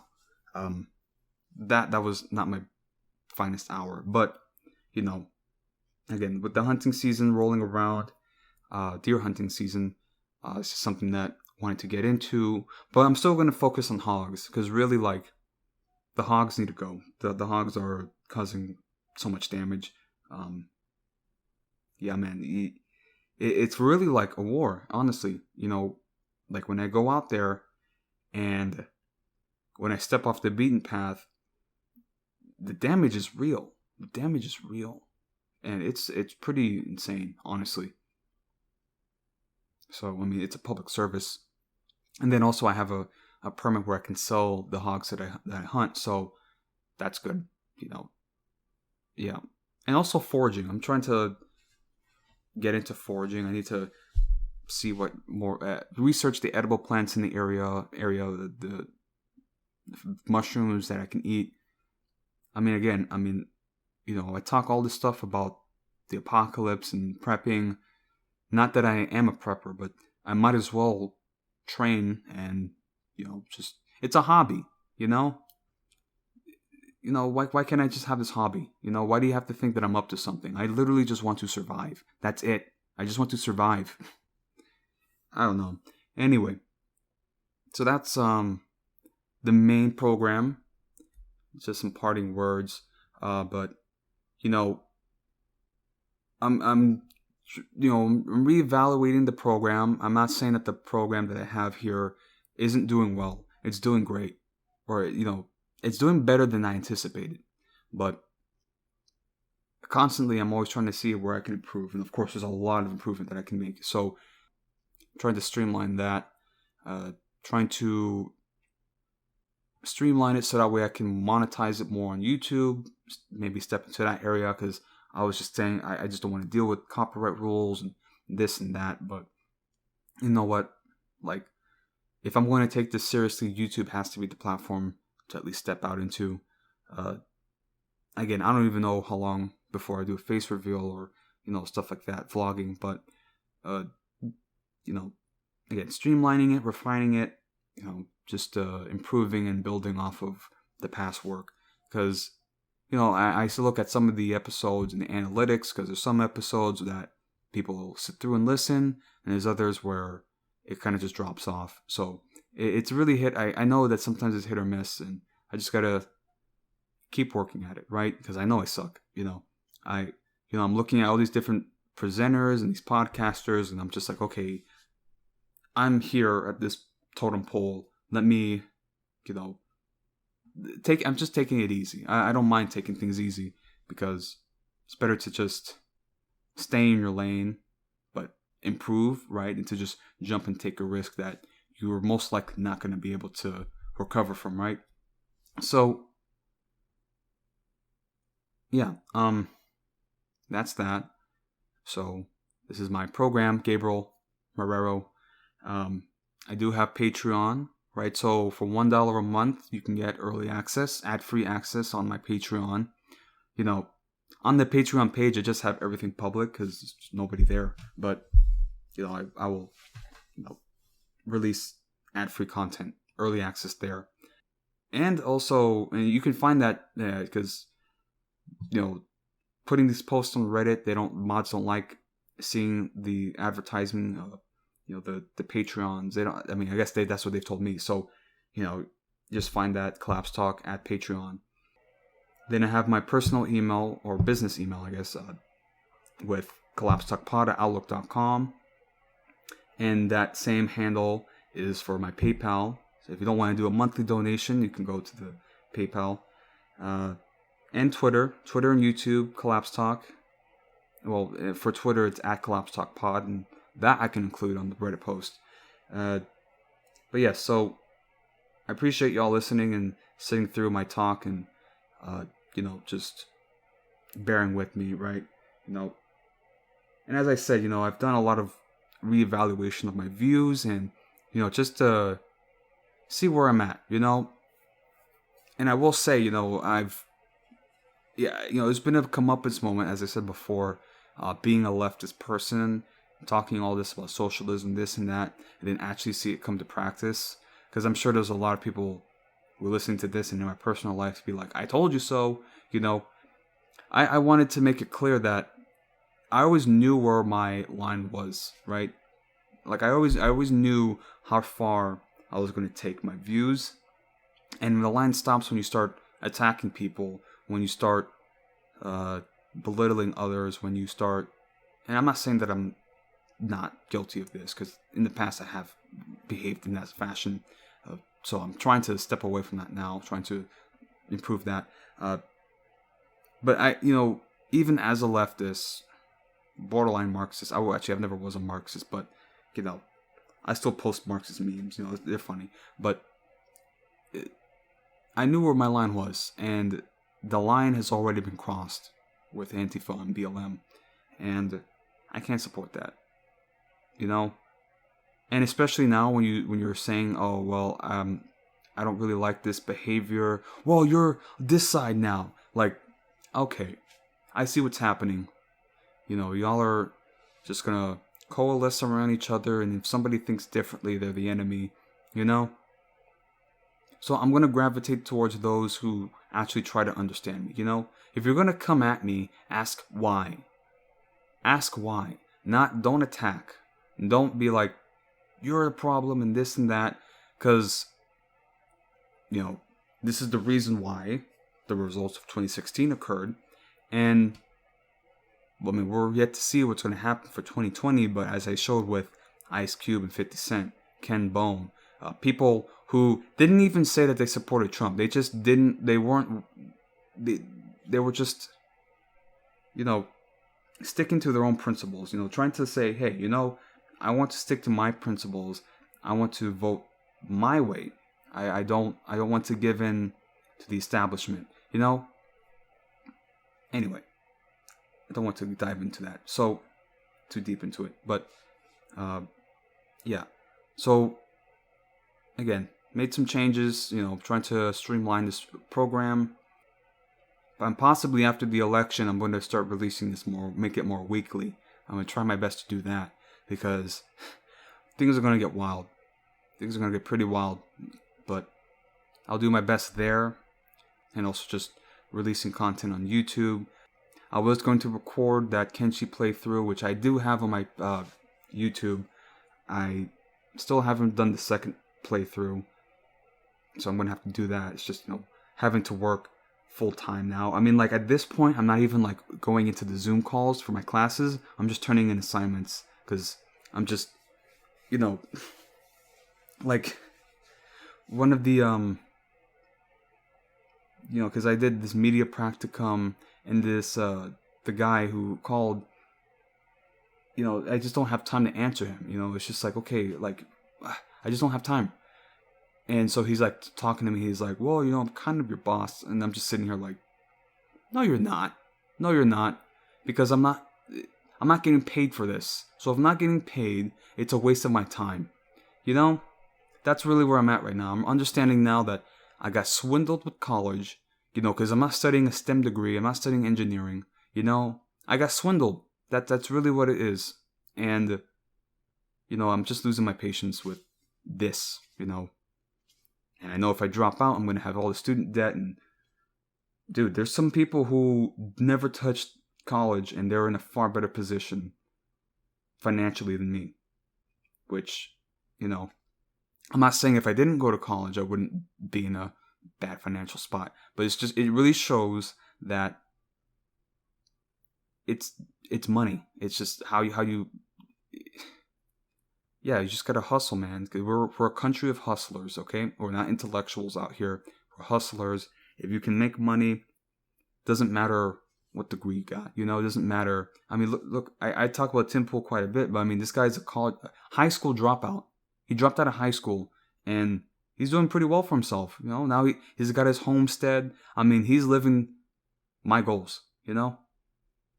But hey, I just gotta do what I can, right? And build myself out of whatever. So, with that being said, just to wrap up things, I'll recap on my Patreon, Collapse Talk, Twitter at Collapse Talk Pod, email collapsetalkpod@outlook.com, and just other links I'll include in the Reddit post. So, with that being said, I appreciate y'all sticking through with this, and I'm gonna see y'all after the election. we're like, so this is really, this is the 2-week warning, right? So, and I've tried to signal to my normie friends, like, get food, get water, get ammunition. So, but I don't have to tell y'all. Honestly, this program is very much preaching to the choir, but it's fine. If you haven't been stocking up, start now. I mean, I'm lucky that I have that I'm still in college and I can still go to food pantry. I picked up some food today, so like I just need water. I just need to stock up on water, and I should be fine for an extended period bugging situation. So with that being said, appreciate y'all for listening. Appreciate you bearing with me. Feel free to reach out and say what you need to say to me. Yeah. So with that being said, thank you so much, and I hope y'all are staying safe and staying healthy and just keeping your head up. So thank you.